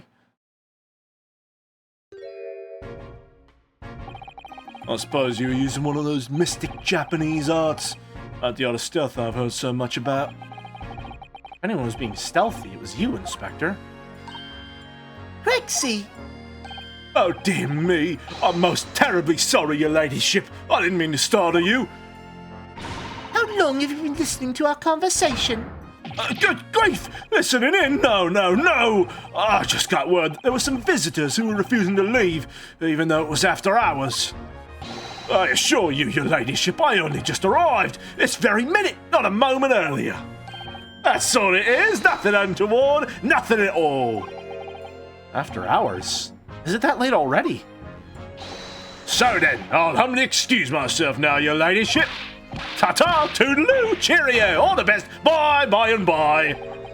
That's a lot of farewells, and not one of them appropriate for her ladyship. Oh, but I wanted to have a chat. I'm terribly sorry, but time is pressing at the minute. Oh, I see. That's a shame. If I don't get this emergency at the Supreme Court dealt with sharpish, Lord Strongheart will, well... Emergency? Lord Strongheart? Nothing! Forget I said anything! Anyway, I'm off! Alright, Gregsy, if you have to, but let's chat soon. Delighted, charmed, can't wait, if you please, my pleasure! That's a lot of pleasantries, and not one of them sounded sincere. Gregsy's so funny. He says such silly things. It's certainly entertaining to see an inspector of the police fawning to a 10-year-old girl. But anyway, wonder what this emergency is at the Supreme Court.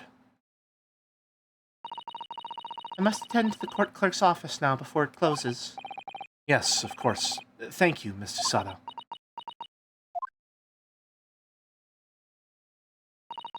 Kindly escort Iris home now, Mr. Naruhodo. I shall meet you there later. Alrighty. And so our investigation came to an end. Sasato-san went to file the necessary papers for my defense of Gina the following day. And then it hit me. I could no longer suppress the wretched feeling that had been gnawing away at my insides. Tomorrow, Sasato-san would be leaving Britain and making her way back to Japan. Oh, man.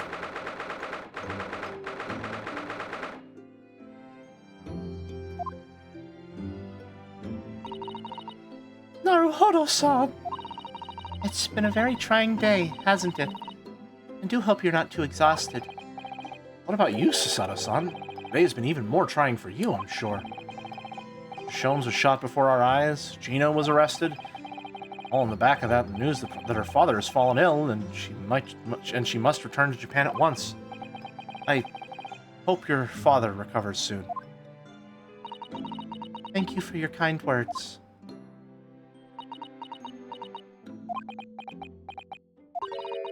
I wonder why it is that so many thoughts rage in my head like a storm, and yet I seem unable to find the words to express any of them.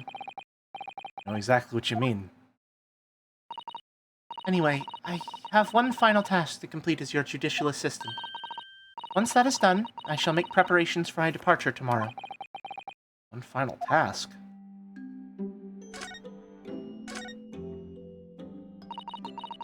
It's just 2 months since we arrived in London. We've managed to establish this office. It's been finally feeling as though we're settling in. I would be lying if I said I felt no regret. So sorry, Susato-san. It's just so sudden. I really don't know what to think. I had no time to gather my thoughts. I know we've only been here a short time, but in my limited experience at the courtroom, I feel I've learned something. And what would that be? It seems to me there are many facets to people's personalities. Facets? And like a jewel, light plays off them in complex patterns, illuminating their actions and their motives. But we only see a small number of those total facets. And what is illuminated is only part of the whole story. What lies in the shadows? What do those facets we cannot see look like? Perhaps there are some parts we'll never lay eyes on, for as long as we live. That's so true. Sorry. Man, it's a really good scene. The music's going, the writing's good. It's nice and emotional. They're doing a really good moment setting the scene. It's just that every single time Susie says that's so true, it cracks me up. It's just that's so true. So true, for real. On God, Ryunosuke. Absolutely. No cap. Sometimes I feel as though I'm blind to so much. But I keep hoping that one day it will all become clear. And all the facets will be illuminated. And I'll finally understand how everything fits together. Naruhodo-san. Suppose what matters is that we keep our eyes open. Keep moving forward. Even if the way sometimes seems dark. It's amazing to think it's been only just 2 months. You've grown so much. Sorry? I've what? Oh, no, it was nothing. Unimportant. Tomorrow's departure. Do you know what time you'll leave London in the morning? Yes, I picked up my ticket earlier. I shall be leaving here at 4 a.m. I see. Well, I'll escort you to the station. Absolutely not. Sorry? I'm sure you realize why I couldn't possibly let you do that. You have a very important day ahead of you tomorrow. In his trial. Yes, I know, but every word you utter will have the potential to determine Gina's fate. You must get as much rest as possible. Even though, like me, I'm sure you will find it hard to sleep. Please, for me, do try. You mentioned one final task a moment ago. What did you mean? Oh my! I nearly forgot! Please, I want you to have this. What is that? Some huge bundle of documents. It's my notes from the case 2 months ago. The murder that was committed on the omnibus. The Gilded case. It seems to me that this case of Mr. Windibank's murder, of which Gina is accused, is very much tied up in that omnibus case. In many ways that are not yet completely apparent. So I took the liberty of consolidating my writings about the case for you. Everything else she's had to think about. Sada-san still managed to do this. Only neatly laid out for me here in her beautiful handwriting. It was my pleasure. I can only hope that it will bolster your case tomorrow for Gina.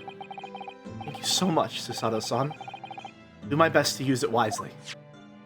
You really are the best judicial assistant in the world. Well, that's extremely flattering. But I'm sorry to say that I have been a complete failure. Sorry? I didn't quite catch what you said there. Oh, ignore me. Was just mumbling to myself. The Gilded case notes have been entered into the council or court record. Second only to Ira. True. True. Well, it's getting rather late. I think you should go to bed now, Naruhodo-san. I must finish packing up my things in my room. Susato-san, I wish you the very best of luck tomorrow. Good night. Wait, there's something I need to say. Hiya! What was that? A secret technique of mine. The Susato shutdown. Shutdown?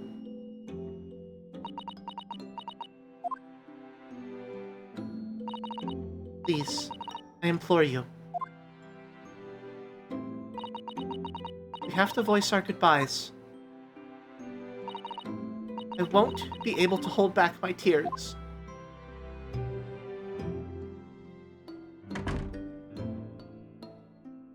Oh.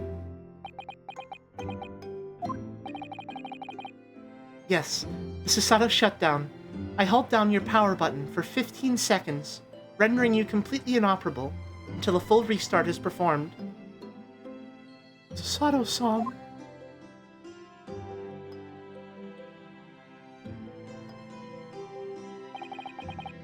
Truly had been a trying day. On our feet for hours, getting Gina to open up to us, and learning the truth about that nemesis of a case. Physically and mentally, I was exhausted. Yet the idea of sleep seemed impossible. But I forced myself to close my eyes. And as a cacophony of scenes of our lives here in London played through my mind, eventually, my fatigue triumphed, and I fell into a deep sleep.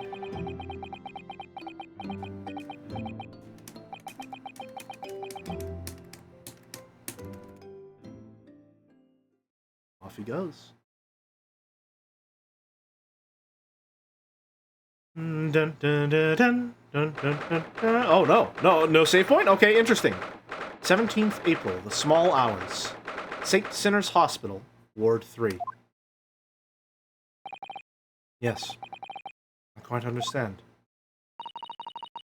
There's a great weight off my mind.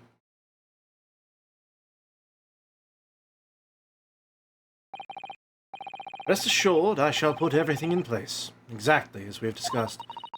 Thank you so much. It has been an honor and a pleasure to be acquainted with you, Mr. Shones. On the contrary, pleasure has been mine. I bid you farewell, and Godspeed. My dear madam. I figured, yeah. Alright. Setting up everything to make sure he doesn't get fucked over tomorrow? Yes, that is right, Mr. Prime Minister. The plan went off without a hitch. Yes.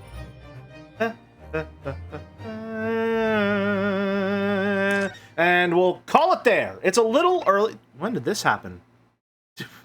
Wait a minute, we made 2 extra saves while I was showing you the hurly-whirly? What? When did that happen?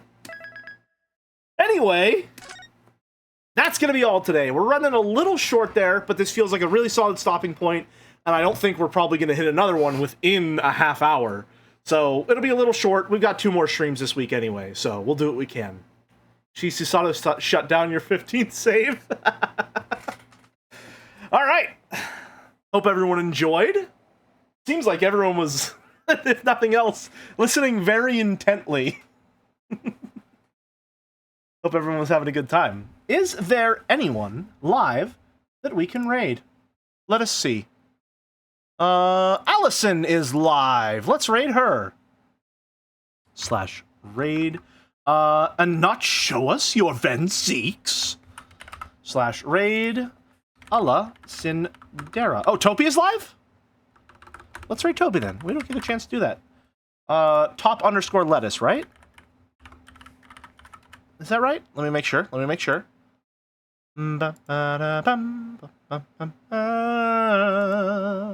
Top lettuce with Mina the Hollower and Allison with Fallout New Vegas. Okay, we're gonna raid Topi then. We don't get a chance to raid Topi very often. Usually they are live before we are, and they tend to have shorter streams than we do. So let's raid Topi.